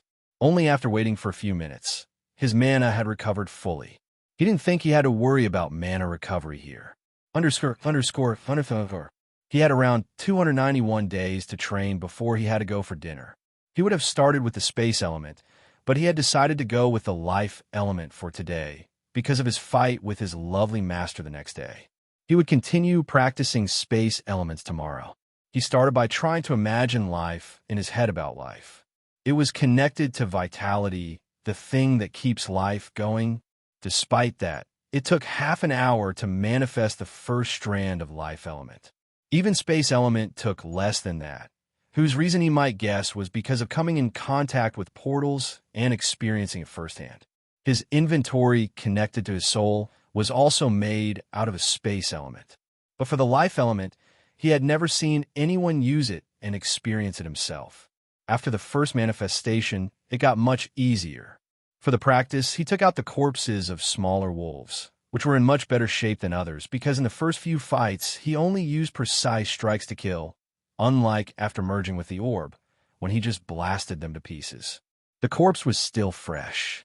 He practiced by making small cuts and healed the cuts using his life energy created by mana. Time started to pass quickly. 3 months have passed by like nothing.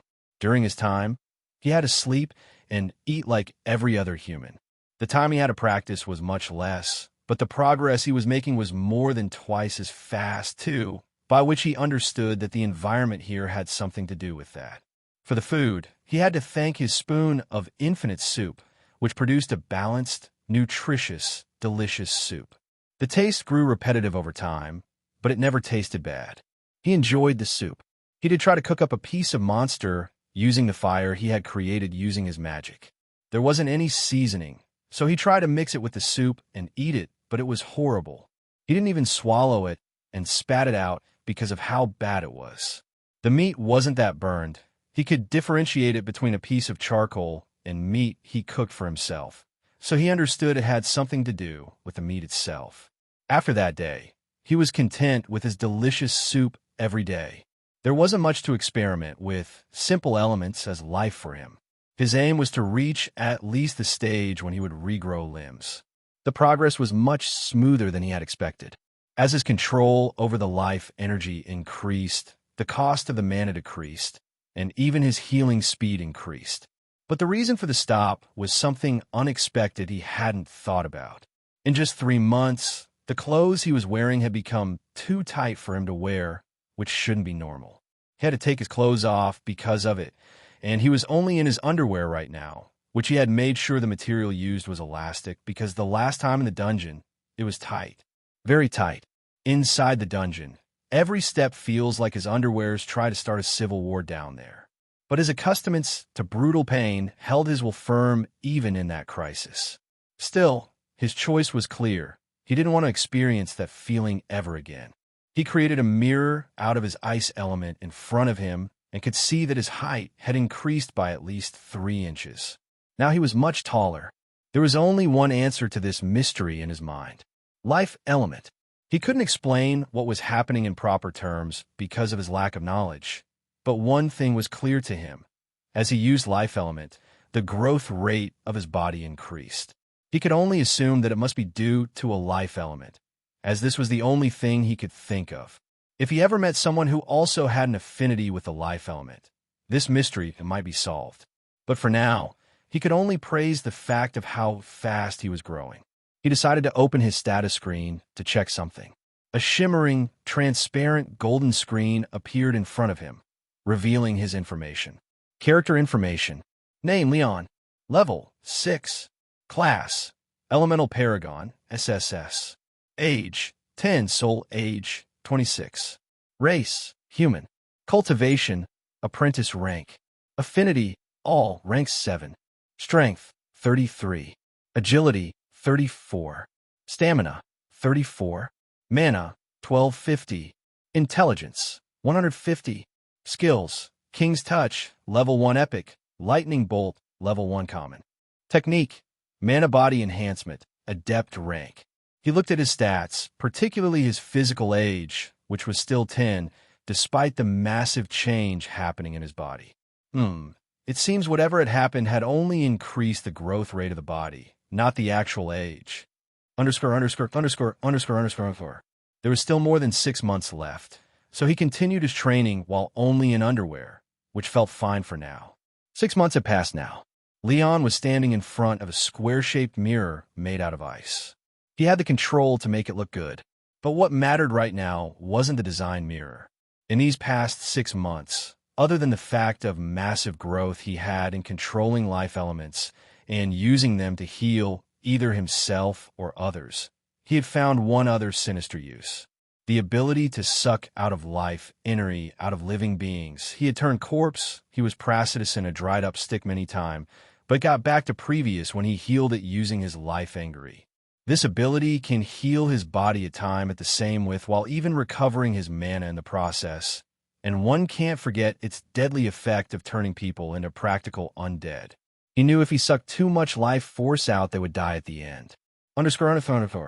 His focus was on his naked body, standing in front of the mirror made out of ice.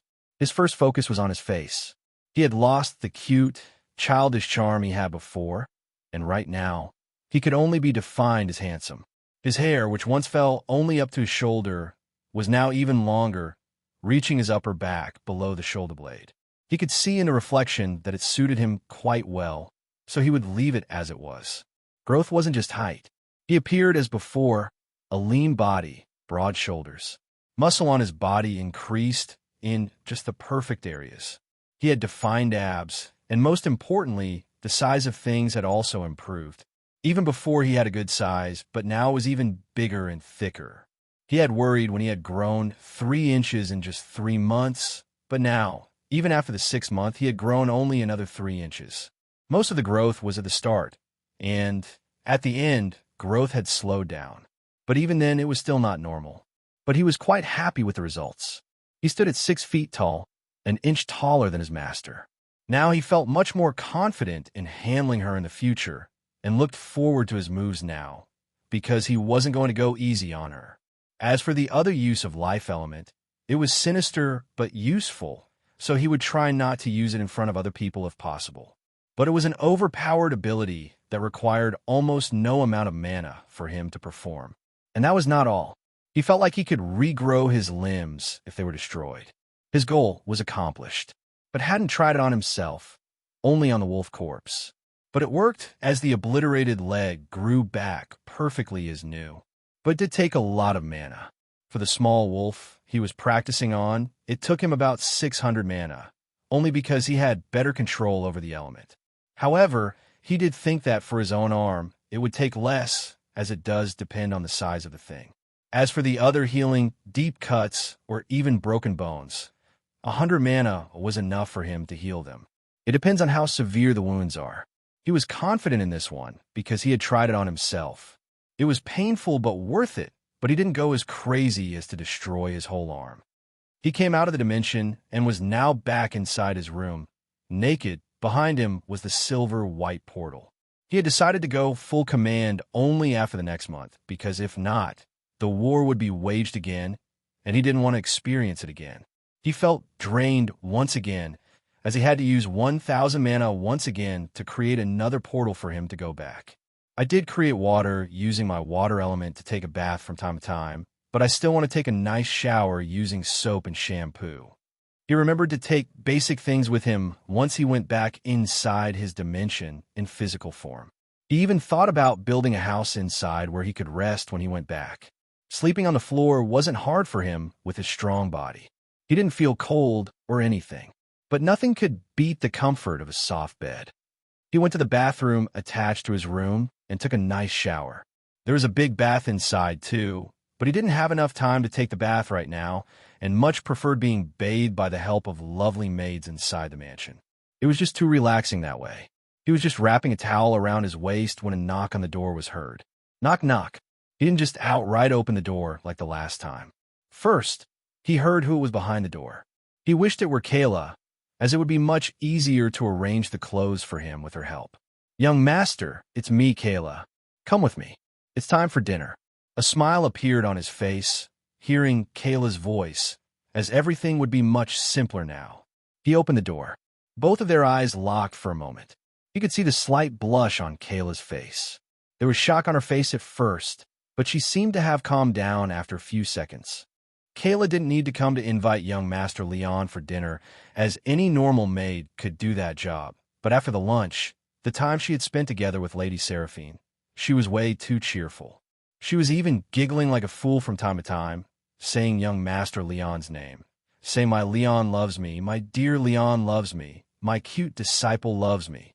Even though she was acting like a little girl, the fact remained that she was much happier, so Kayla had to thank young Master Leon for that. If she hadn't known her for years, she would have thought she had fallen in love with young Master Leon, but she denied the idea.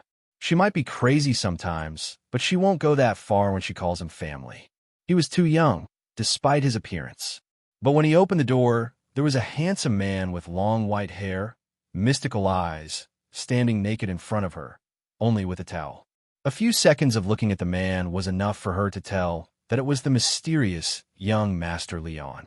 Only the word mysterious could define the changes in him for her now, as there wasn't even a class awakening ceremony to blame for his growth now.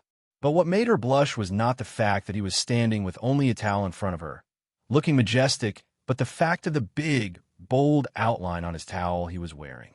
It had shocked her. She didn't wait for an order and said it herself. "Young Master Leon, you just wait here.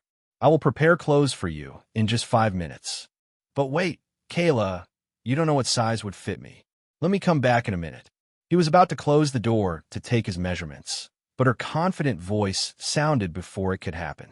"Young Master Leon, I have taken care of clothes for my lady for years," she continued, her tone a bit annoyed. "I had seen enough of you, young master, to bring the clothes that would fit you perfectly. You just trust me and wait inside your room." Leon heard her confident voice and decided to go back inside his room, closing the door and waiting for her to bring the clothes for him to wear. He had detected the bit of annoyance in her voice for some reason that he couldn't guess, so he ignored it. The reason Kayla was annoyed was because of the sudden sight she had acted in such a way that a knight, such as herself, shouldn't act in front of her master. As a person who aspired to be a perfect knight, that was unacceptable. Knock, knock. Another knock came right when the clock ticked 5 whole minutes. He opened the door and saw Kayla, the short black-haired woman with black eyes, standing with folded clothes. He took the clothes from her hand and shut the door, not before showing her his gratitude through simple words. "Thank you, Kayla. You're a lifesaver." Kayla didn't understand why he was saying she had saved his life, which wasn't true, but it seemed he meant to show appreciation. It made her feel great, as her commander wouldn't praise someone. Only when she found something to be exceptional, she would shower her praise, which suited her role as commander. She had been praised only a few times, but it feels good to be appreciated for simple things. He had gotten used to the fancy clothes he had to wear here, the shirt. Pants were similar to the pants on Earth, but with only minor details, but the shirts they gave him a pure aristocratic feel. He wore the high-collared white brocade shirt, its silky fabric shimmering faintly with intricate woven patterns. The sleeves were wide and flowing, cinched tightly at the wrists with button cuffs, giving him an air of noble elegance. Paired with it were sleek, black satin trousers, fitted and glossy, emphasizing his tall, statuesque frame. The entire outfit clung to him with a quiet grace, regal yet untouched by excess. Image here. He looked at himself in the mirror. Despite the different styles, these clothes slap on him. He walked out the door now. Kayla scanned his figure and checked that the clothes fit him perfectly.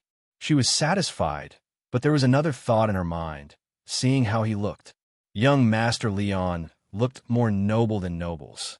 She believed even their crown prince would fade in his presence. She wasn't the one to exaggerate, as that's what she believed. Along the way to the dining hall, she didn't forget to thank him for whatever he had done to make her lady so happy, but she knew he would have been more truthful to her. It did make her curious about young Master Leon, as he looked like a man now. She had seen him just 6 hours ago, but now he had grown so much. But she was not the one to bring her nose to her master's business, so she followed him to the entrance of the dining hall and waited outside. Leon entered the dining hall. He noticed his master's elbow resting on the table, her face slumped on both hands, her cheeks squished by her hand, making her look adorable. Then she noticed their eyes met. There was a hint of surprise in her eyes, not the shock he would get. She didn't wait for him to reach his seat, and he could see her running toward him, while a smile spread on her face, her hands spread out. She looked gorgeous, welcoming him in such a way. Leon didn't shy away and opened his arms wide. Only a second after, her soft body hit him, and she felt her arms around his back. He also wrapped his arms around her body, which seemed much smaller now compared to before. Both embraced each other in silence. It wasn't quiet silence, but a silence filled with their bond, love, and understanding. Minutes passed, but no one cared. They don't know when they separated from each other, and when they did, Seraphine's voice broke the loving silence. "Leon, you look so handsome right now. Your master was surprised to see you like this. I do prefer the cute version of my disciple the most." Her tone became teasing as she continued while her hand traced above his abs through the white shirt he was wearing. "But I don't mind having a handsome and hot disciple like now." Leon could feel her hand tracing his abs through his shirt, but he wasn't going to let her have the upper hand now, when he was more ready than ever to face her and take her down. He would make her the first member of his future harem. He grabbed her hand and pulled her onto his body as she leaned on him. His hand wrapped around her waist, grabbing it as if it belonged to him. Seraphine wasn't much surprised by this, as she had expected something like this to happen in the future, but it happened sooner than she had expected. She was loving every moment of it. To her, considering him her only family, it couldn't just stop at being master and disciple. She wanted all of him, like how her father and mother were, loving each other, sharing every part of themselves with one another. This was what she considered a proper family, and she knew after spending little time with him that he was the only one she wanted as her family. Her cute little lovely disciple, she wanted him to grow up fast. As if her wish had come true, it happened. Finally, soon she will marry him.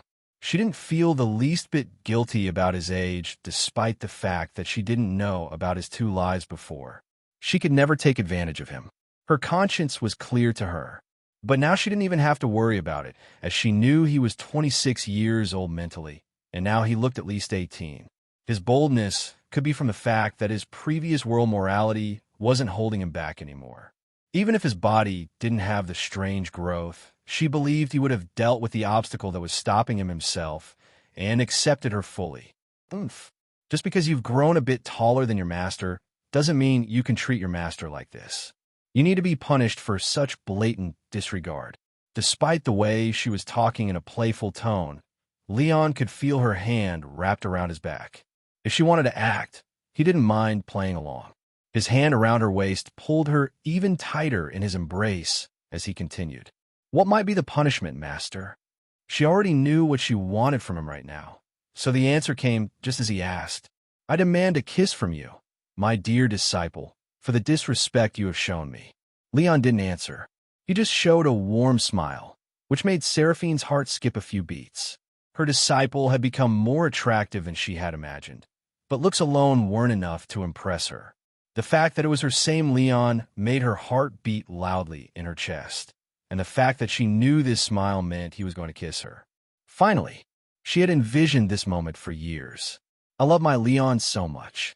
She closed her eyes to feel the moment, and her lips parted, inviting him to kiss her on her lips. For a moment, Leon just stopped and looked at his beautiful master in his arms, inviting him to kiss her. She looked most beautiful right now. How could he not love such a woman like that? He did feel lustful sometimes, but right now, first before anything, he wanted to let her know how much he loves her. A woman who had changed the sarcastic young man into a man capable of trusting and loving someone else through her love and care. Despite what the future held for him, he felt most peaceful in this moment. Instead of feeling his soft lips on her own, she felt them on her forehead. A warmth spread across her body, but the next words she heard made her whole body tremble in his arms. I love you, Seraphine. Seraphine's eyes shot open wide. She looked at Leon, looking at her with a bright smile and eyes filled with love. She wanted this moment to be memorable, and nothing could be more memorable to her than Leon confessing his love for her. He didn't even use her title as a master, which made her feel even more delighted, as their love had no boundaries now. Leon was truly hers now. The warmth she had felt when he said he loved her was the greatest thing she had ever felt. Once wasn't nearly enough. She wanted to hear it every day for the rest of her life. Say it again. The swirl in her amethyst eyes was back. Leon had seen these eyes, the very eyes that made him feel it would swallow him whole, but now he understood what they represented. It just showed her endless love for him. Not madness, not craziness, just pure, endless love. He started to love those eyes now. Leon repeated his confession again for her, as she seemed to love it quite a lot. Every time he confessed to her, her body would tremble in his arms. He found that quite cute, so he didn't mind. Understood. 10 minutes. You have lost count, if not for his superhuman memory about how many times he had said he loved her. If it were 10, he would have thought she loved it too much, so she wanted to hear it again and again, and would have waved it off. But he took back what he said about when he said she wasn't crazy, as with endless love, her craziness got added as taxes. It was not something he had control over, and had to deal with whether or not he would enjoy it or not. For the 69th time, he said, I love you, Seraphine. The only thing that kept him going was her cute reaction to her body in his arms. He released a sigh of relief seeing that she hadn't asked him to say it again, and the swirling in her eyes was nearly gone now. After that, she showed a bright smile on her face and looked into his eyes with endless love and said to him, I love you too, Leon. Leon knew what her answer was going to be, but hearing it from her with a lovely expression on her beautiful face made it 1,000 times better than just knowing. Now kiss me. Her lips parted, inviting him. Leon didn't let her wait. Bringing his face closer, his lips met her warm, soft lips. He had never kissed anyone before, but he had all the knowledge and memory provided by Lin Fong, as there were 2 whole chapters in his book just on kissing. Smooch, a bit clumsily, but he started to suck on her soft lips. Pleasure was hitting both of them, their hearts beating faster, faces flushed, more so to Seraphine, whose whole body would tremble in between just by knowing the fact that she was kissing her Leon. She didn't know much, but she did the same, copying him as she sucked on his lips too. The feeling of sucking of his lips filled her brain with pleasure. Leon wasn't done. and now his tongue moved forward to enter her mouth. He felt no rejection. The moment it touched her teeth, she made way. As his tongue intertwined with hers, slurp sounds were being made in the quiet dining hall. Slurp, slurp, slurp. In Seraphine's mind, only endless love and pleasure were filled right now. She couldn't think of anything else. After 5 minutes of battling each other with their tongues and tasting each other's sweet saliva, the kiss ended. A line of saliva connected them both. He looked at her hazy eyes. He knew once was not enough, as he felt the same. Another passionate kiss started, as the slurping sound of theirs was the sound being made, along with constant MMHN, results of so much pleasure being made from Seraphine. This time during the kiss, Leon moved his hand to grab onto her boob with one hand and started squeezing them gently during the kiss. This resulted in Seraphine making loud, muffled moans while kissing, but she didn't stop him and let him do what he wanted. So soft. He had always noticed them before every day, but the feeling of holding them was heavenly. He was getting aroused now. After the kiss ended, one of his hands was still squeezing her boobs and the other holding her waist. Something happened that came as a bit of a surprise to him. He could see it in her eyes, which were filled with lust and love, and during the kiss, how much she moaned. He knew she wanted this to happen as much as he did, or even more so. But she grabbed his hand, which was playing with her boobs, and put it away from it. He was clueless now and looked at her flushed, red face with confusion written on his face. Seraphine, seeing the confusion on his face, also wanted to become one with him right now. But that's not how she imagined it to happen. Controlling her urges to pounce on him, she replied, "Leon, I am sorry, but we are not going to continue any more than this today. If you did those things anymore, I wouldn't be able to control myself, so I had to stop you now. Because after the fight tomorrow, we're going to go on a date, and you're going to spend the whole day with me." After the date ended, she paused and moved her hand, put her hands on the huge bulge forming on his pants, and felt it for a few seconds. Knowing tomorrow this huge thing was going to enter her, she couldn't see it fully, but the outline alone was enough to tell her it was even bigger than before. She felt a bit scared at the same time, excited by the thought of becoming one with her Leon. Suddenly, it had gotten even bigger and harder than before. She was shocked but still continued where she left off. "We can do whatever we want with each other." It was her dream to go on a date with Leon as a normal couple, and she wanted it to happen before they did those other things. She put her hand away from his bulge after saying what she wanted and waited for his answer. Leon could feel it was something important to her, and he didn't mind waiting one more day, but her delicate touch just now had made him fully hard. It looked like it was just him and his trusty five-fingered comrade again. Same as yesterday. But it would just be for today. "Okay, master, let's have dinner now." Hearing his words, she gave him a light, short hug, as any more would make things worse. Both of them have now reached their seats. Seraphine offered to wait for the maids to reheat the food, but he denied, as he didn't mind a bit of cold food, as it was still luxurious and delicious food. They still tasted good. During the dinner, Leon brought up the fact that he had learned to enter his time dimension physically now, which was the reason he had grown so quickly. Seraphine showed happiness and only a mild reaction, as not many things from him could surprise her now, after knowing his big secrets. But that was not all. Leon asked her if they could fight inside their time dimension. He was 100% sure she could enter it through the portal. Seraphine was arranging a place in the outskirts of a forest near the Grey Ridge town, but after his proposal, she accepted it instantly. She was curious to see what those divine treasures from the powerful god-like entity were. She had heard about the time being 1,000 times faster inside from him, but experiencing it herself was different. After both of them finished the dinner together, Leon looked in her eyes and leaned closer to her, his one hand rubbing her face gently as he gave her a short kiss on her lips.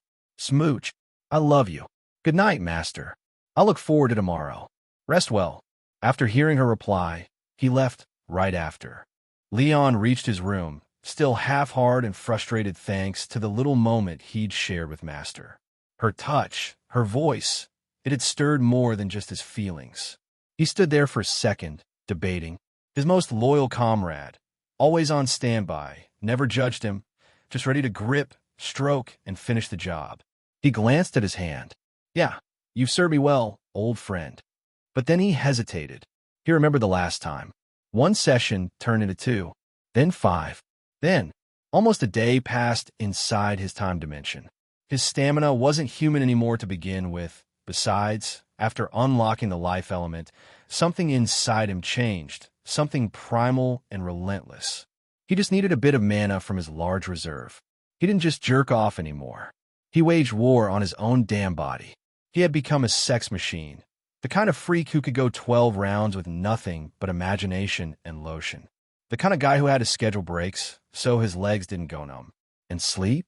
Sleep was the only thing that could knock him out, and even that had to fight for dominance. With a frustrated sigh, he turned away from temptation. Tonight his dick would stay undefeated, but untouched.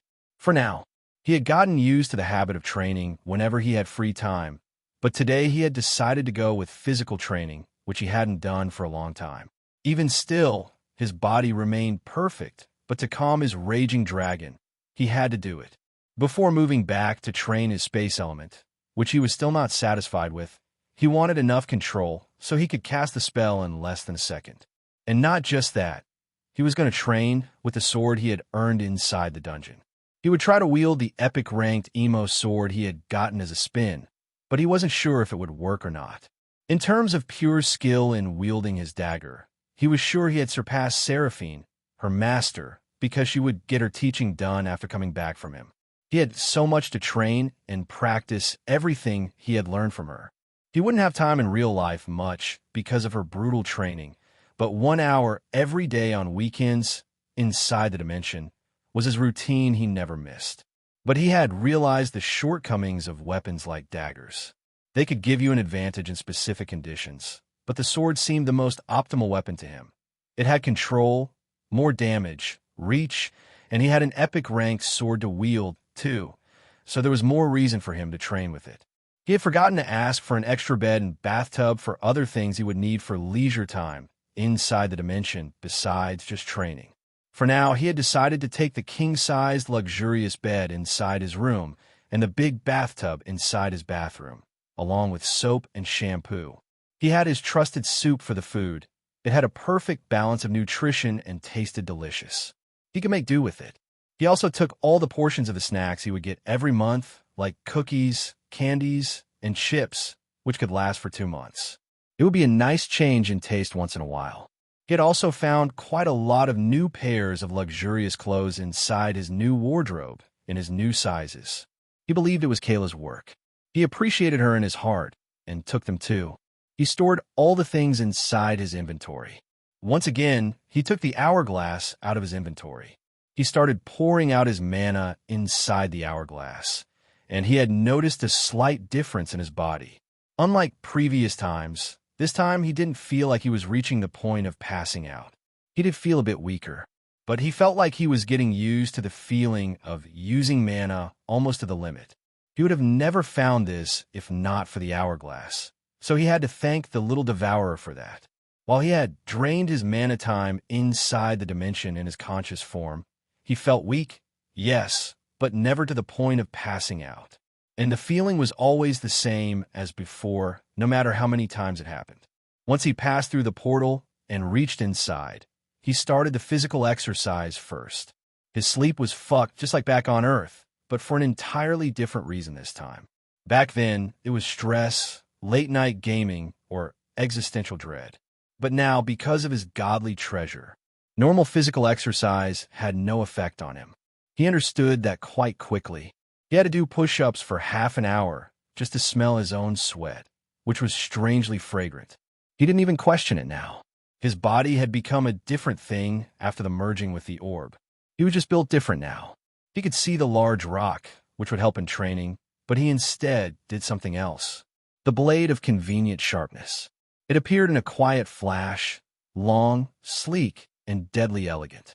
A matte black blade in a sheath of matching darkness, with a polished silver handle so perfectly balanced it looked like it belonged in a noble's collection.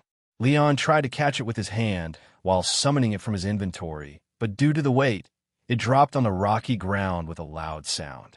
Boom!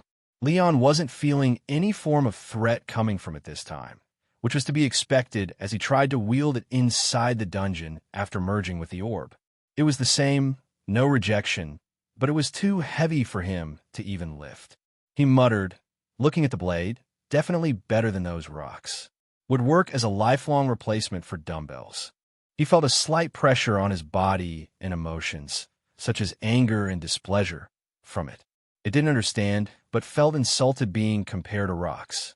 For how useful this sword had been so far, it sure had an attitude, like it knew it was hot stuff. Still, at least it wasn't whining like a brat whose candy he'd just yeeted into a volcano. But this sword did fascinate him, as this was the first treasure that showed such emotion openly. The orb felt sentient to some degree, but not at this level. As for the Dimension Hourglass, the highest-ranked treasure he had, it was quiet as day. He had never detected anything from it. Leon reached his room, still half-hard and frustrated thanks to the little moment he'd shared with Master. Her touch, her voice, it had stirred more than just his feelings. He stood there for a second, debating. His most loyal comrade, always on standby, never judged him, just ready to grip, stroke, and finish the job. He glanced at his hand. Yeah, you've served me well, old friend. But then he hesitated. He remembered the last time.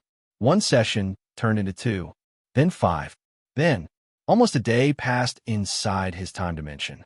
His stamina wasn't human anymore to begin with. Besides, after unlocking the life element, something inside him changed, something primal and relentless. He just needed a bit of mana from his large reserve. He didn't just jerk off anymore. He waged war on his own damn body. He had become a sex machine, the kind of freak who could go 12 rounds with nothing but imagination and lotion. The kind of guy who had to schedule breaks so his legs didn't go numb. And sleep? Sleep was the only thing that could knock him out, and even that had to fight for dominance.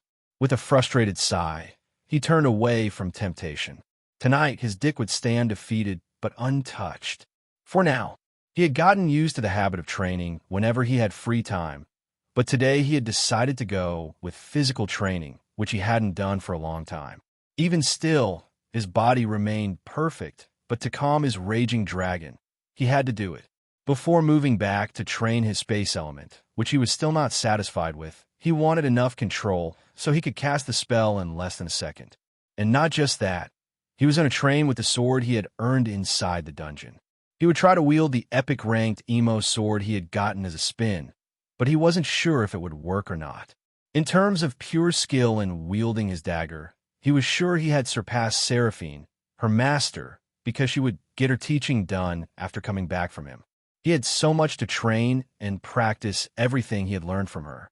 He wouldn't have time in real life much because of her brutal training, but 1 hour every day on weekends inside the dimension was his routine he never missed. But he had realized the shortcomings of weapons like daggers. They could give you an advantage in specific conditions, but the sword seemed the most optimal weapon to him. It had control, more damage, reach, and he had an epic-ranked sword to wield too, so there was more reason for him to train with it. He had forgotten to ask for an extra bed and bathtub for other things he would need for leisure time inside the dimension besides just training. For now, he had decided to take the king-size luxurious bed inside his room and the big bathtub inside his bathroom, along with soap and shampoo. He had his trusted soup for the food. It had a perfect balance of nutrition and tasted delicious. He could make do with it. He also took all the portions of the snacks he would get every month, like cookies, candies, and chips, which could last for 2 months. It would be a nice change in taste once in a while. He had also found quite a lot of new pairs of luxurious clothes inside his new wardrobe in his new sizes. He believed it was Kayla's work. He appreciated her in his heart and took them too. He stored all the things inside his inventory. Once again, he took the hourglass out of his inventory. He started pouring out his mana inside the hourglass, and he had noticed a slight difference in his body. Unlike previous times, this time he didn't feel like he was reaching the point of passing out. He did feel a bit weaker, but he felt like he was getting used to the feeling of using mana almost to the limit. He would have never found this if not for the hourglass, so he had to thank the little devourer for that.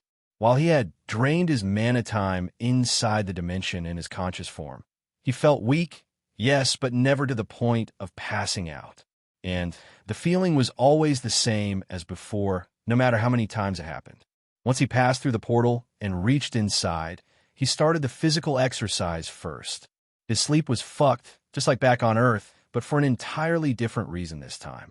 Back then, it was stress, late-night gaming, or existential dread. But now, because of his godly treasure, normal physical exercise had no effect on him. He understood that quite quickly.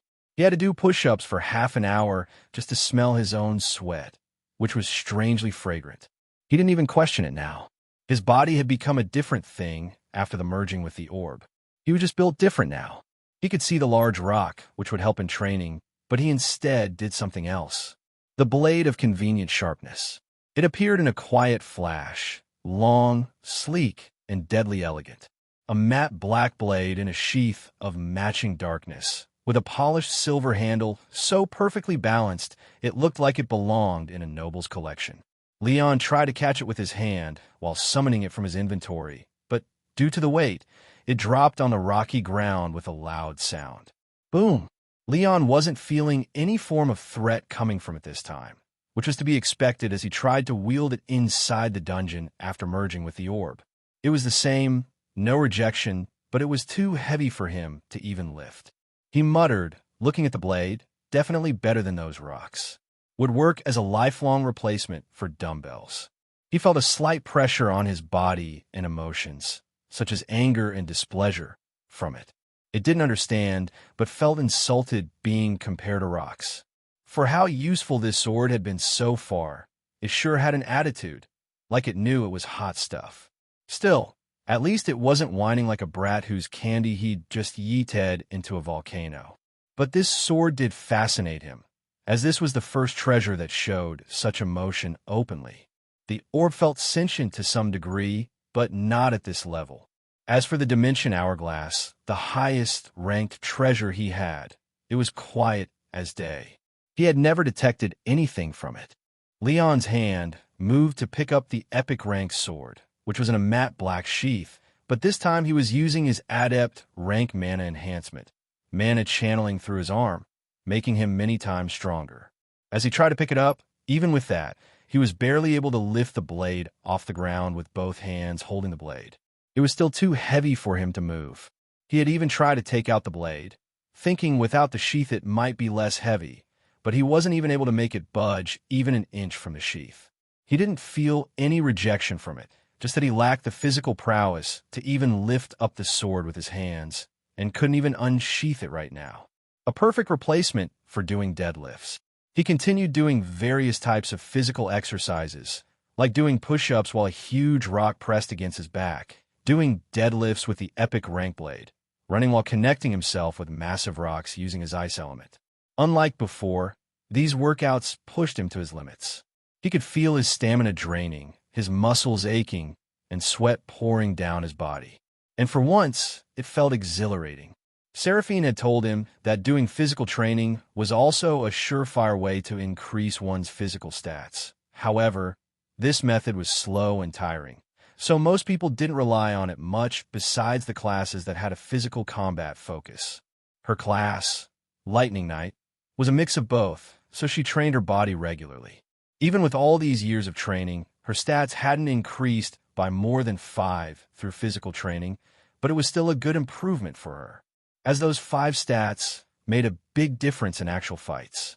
And Leon had also decided to add physical training to his routine, but his main focus would always be on the elemental training, which he had a big advantage. Finally, his raging dragon had calmed down, so he would now focus on training with space affinity. He had around 9 months inside before the morning would arrive once again on the outside, which would be the time for his fight with his beautiful master, and then finally his date with her, which he was even more excited about than the fight.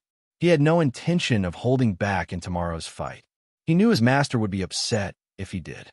She would rather lose than see him fight while holding back. He didn't know what the outcome of the fight would be. He would have to face her lightning aura for the first time. He was excited to see how it would be if it were as powerful as Lin Fong had described the concepts to be. Even then, he couldn't see her winning. With his training sessions, he was confident in bringing his control over space elements to a new degree, especially when training her in physical form had much faster results for some reason. Inside an unknown space, a being with white eyes was looking at the screen in front of it with full curiosity and excitement, as it was her only piece of entertainment. No matter how many times I see it, it still feels unreal. My future master has 2 more affinities, and not just any affinities, one of the rarest and strongest affinities, life and space, and their rank wasn't low. It was definitely either rank 6 or 7. She felt pissed from the past. Due to her confinement, she wasn't able to detect which rank the elements actually were besides the time element, because of her deep understanding of time. Even if all his elements are rank 6 besides the time, holding rank 6 life, space, ice, wind, and rank 7 time, they are enough to make him an absolute genius even in the divine realm. He has the potential to become one of the hashtag $% hashtag, like the lame bastard, the keeper of the dimension. She imagined that when her master reached his potential, both of them would gang up on that man and beat him up as her revenge. That wouldn't be all, would it? We will take all the treasure he has. He is most famous for hoarding treasure, and even divine rank treasures are in his collections. For letting him live, Just imagining that sight of him bowing his head in front of her and her master made her feel ecstatic. The future is going to be exciting with my masters. She went silent for a moment, and she remembered a sight she had witnessed when her master visited previously. Her steady white eyes shook for the first time. A whole day, a whole fucking day, beating his own meat. She believed one had to be a freak of nature to be jacking for a whole day continuously. She even lost count of how many times he had painted that stone floor white. She believed it would have easily been enough to paint a few doors or even a wall. How could that be even possible? After his stamina had given up on him in a few hours, he used his life energy to replenish his stamina, which would have been fine if it were only once. But how the fuck did he do it again, and his body looked alive and didn't collapse, making him take a retreat for weeks? She was genuinely baffled. It shouldn't have been possible to begin with, but she couldn't help but have to believe it even when it felt so broken as an ability. Besides the strange eyes, which she had never seen in any of the rankings of mystical eyes, his body also seemed to hold some secret. He had even grown taller over a short period, which was also strange to her. She couldn't help but feel delighted. How long has it been since I had seen something so mysterious and interesting? I have all the time in the world. I would try to find out about his strange eyes and body, which were always perfect, even when he didn't do much physical training previously. He should have at least a bit of change. He hadn't gained his divinity, so he should have had some effect on him as a human, but he didn't. She was a bit disappointed too, as her master had such an attractive appearance. Even then he pleasured himself for a whole freaking day. Master should have done it with a beautiful woman. It would have been much more exciting to watch. I feel sorry for him. But she believed in her master that he would do the right thing and next time would bring a lady with him and give her a show of her life. She even felt a bit excited and fearful about when they would meet, which meant he would become her master. She considered herself very pretty. Her wild imagination, the moment he met her, he would pounce on her, _________. 9 months had passed now. Leon had woken up from peaceful sleep on his soft, luxurious bed. He knew it was time for him to go back now. He stretched his body a few times and summoned the portal back to his room using 1,000 mana. A draining experience like ever before. The training this time had been more fruitful than he had ever imagined. Besides the fact that he was able to integrate all of his teaching of the dagger to the new weapon sword, it still lacked the touch of real battle, which could make all the moves smooth and seamless like he did with his dagger. Besides that, he had a massive improvement in his control over the space element now. His spatial freeze was more powerful, took less mana, and could be cast in just half a second. The same would be said for spatial distortion, and even the range had increased from 10 meters to 15 meters, with the same speed for both of these abilities. He was confident in teleporting himself 10 meters around him, as he was able to do so with large rocks he had done countless times, but had never tried with himself, as the thought of his body disappearing in a strange space did make him a bit cautious. He had decided to try it inside the conscious form of his dimension. There was still time left, so he sat on the floor and entered the dimension through his connection. He stood on the rocky plain with determined and focused eyes. Taking a deep breath, he used his mana as he was ready to teleport 10 meters in front of him. His body blinked from its place in a second after using his mana, as he appeared in the same exact place he had intended. But he wasn't standing straight. His hand was on his stomach, and the feeling wasn't great at all. He felt he could vomit at any moment. He recovered after 2 whole minutes. He started teleporting again and again, as his body blinked from place to place. He was trying to make himself get used to the feeling of teleporting. To teleport currently at 10 meters, it would take him 30 mana, about the same as spatial distortion and spatial freeze when used for the maximum range. It doesn't take a lot of mana, but it does require a lot of practice and focus to pull it off. If he counted the whole time, it took him more than a year to master this ability.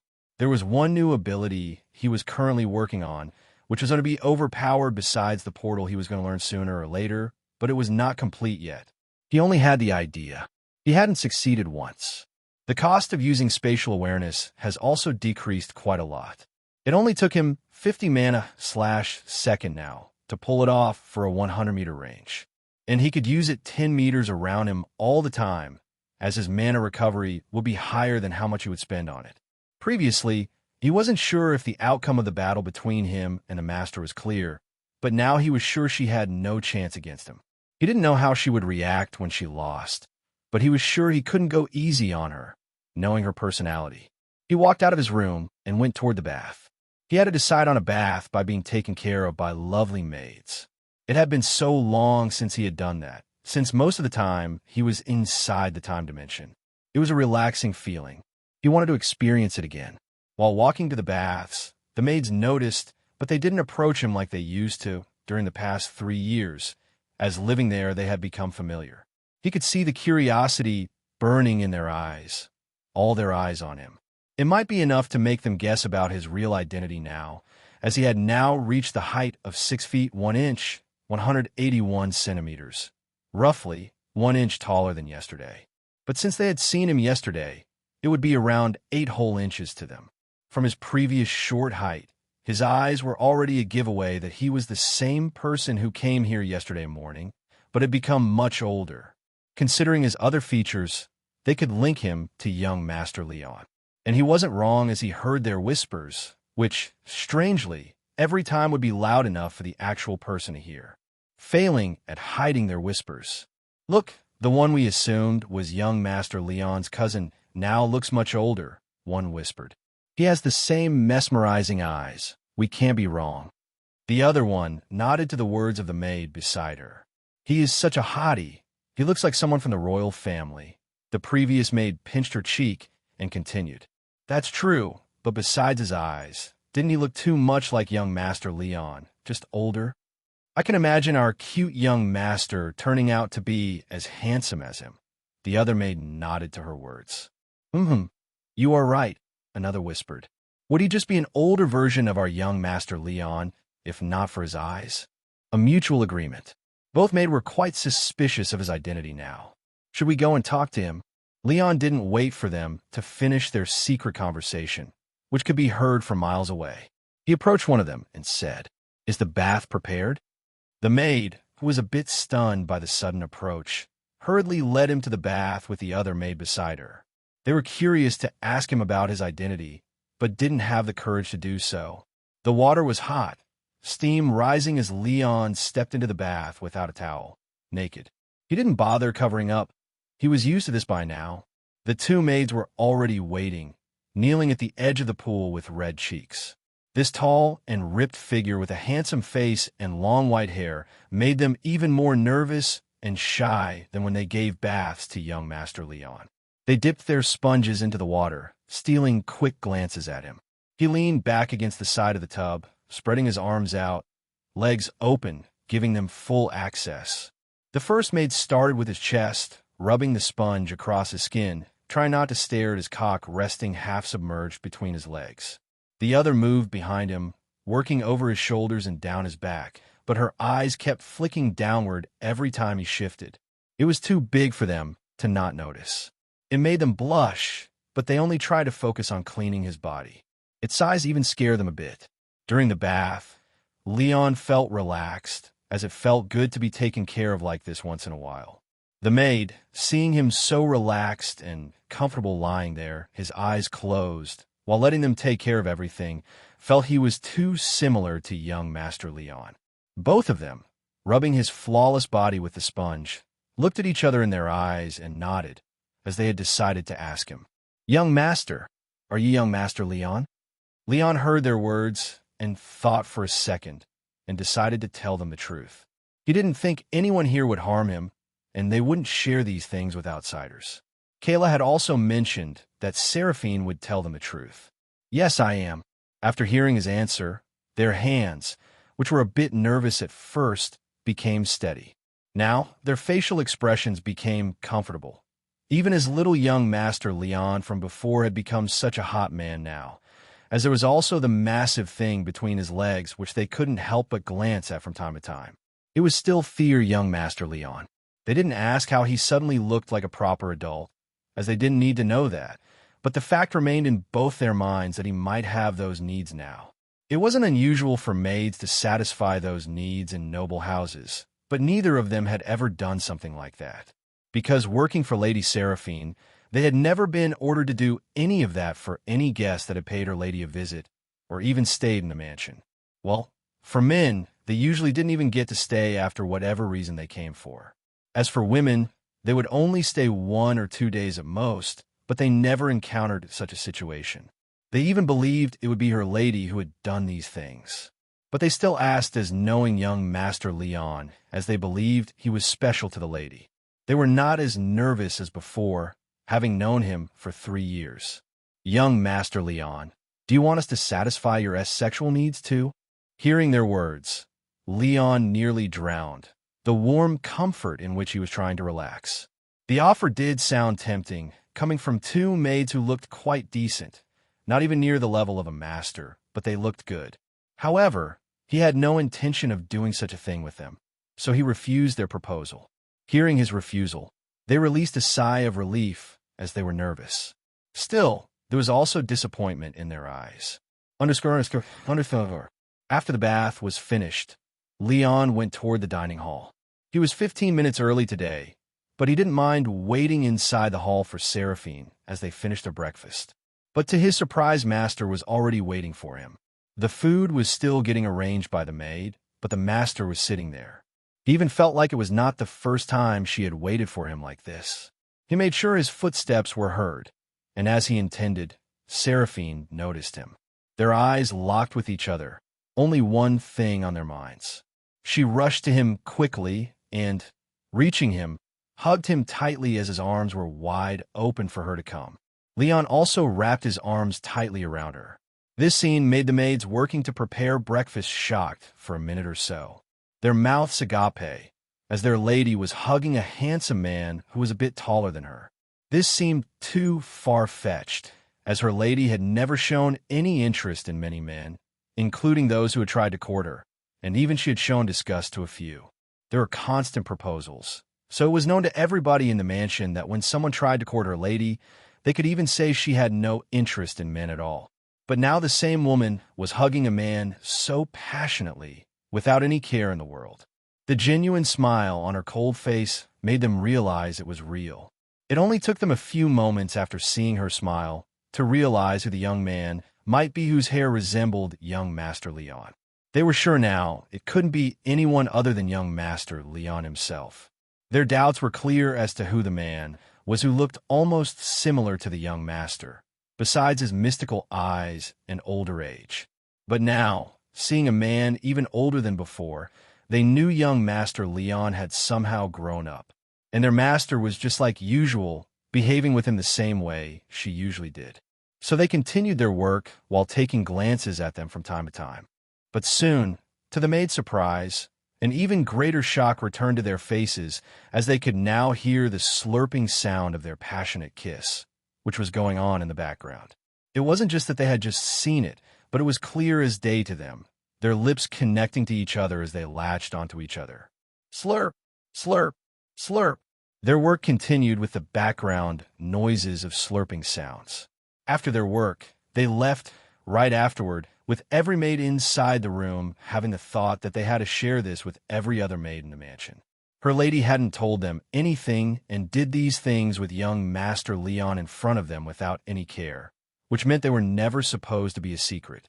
So news fell faster than anything to the whole mansion, filled with trusted people of Seraphine, about young Master Leon's new appearance.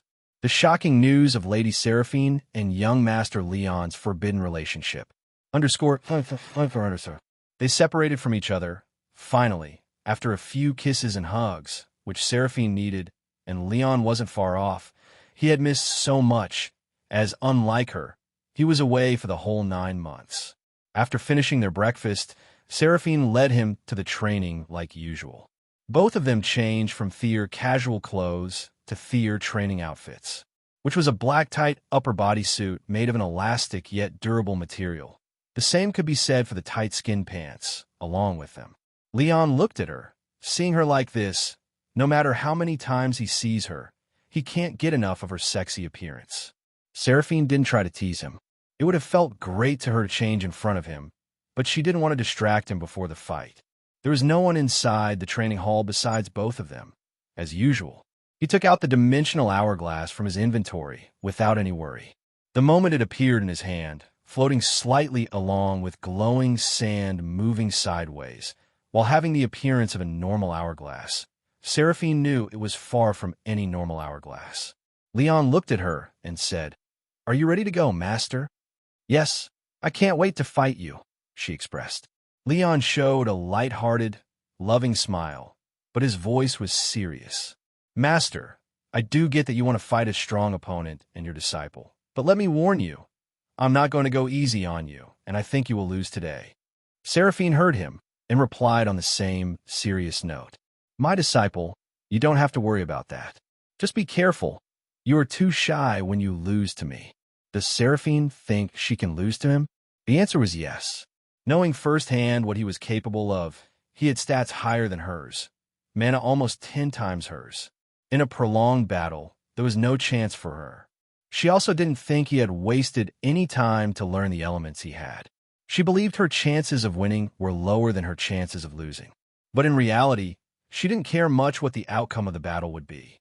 She wanted to fight with him when he was close to her power level, because she knew in the future he would be too strong to ever catch up to him. After hearing about her potential from him, which was a worry to her, it made her relieved. She knew her goal was to get a better class in the higher realm and reach the lesser divine realm, like he had mentioned, which she had enough potential to reach. She didn't know where he got such detailed knowledge. He told her it was due to an item he had bought from the special shop function of his system, but he never showed it to her. Instead, he told her every bit of knowledge contained within. She appreciated her disciple's sweet gesture quite a lot. Instead of the item itself, it was much better to just listen to her, Leon's sweet voice. Her goal was to reach the lesser divine realm, which would give her endless life and let her live forever with her Leon. She didn't need anything more in her life, but she knew she had to work hard to achieve that.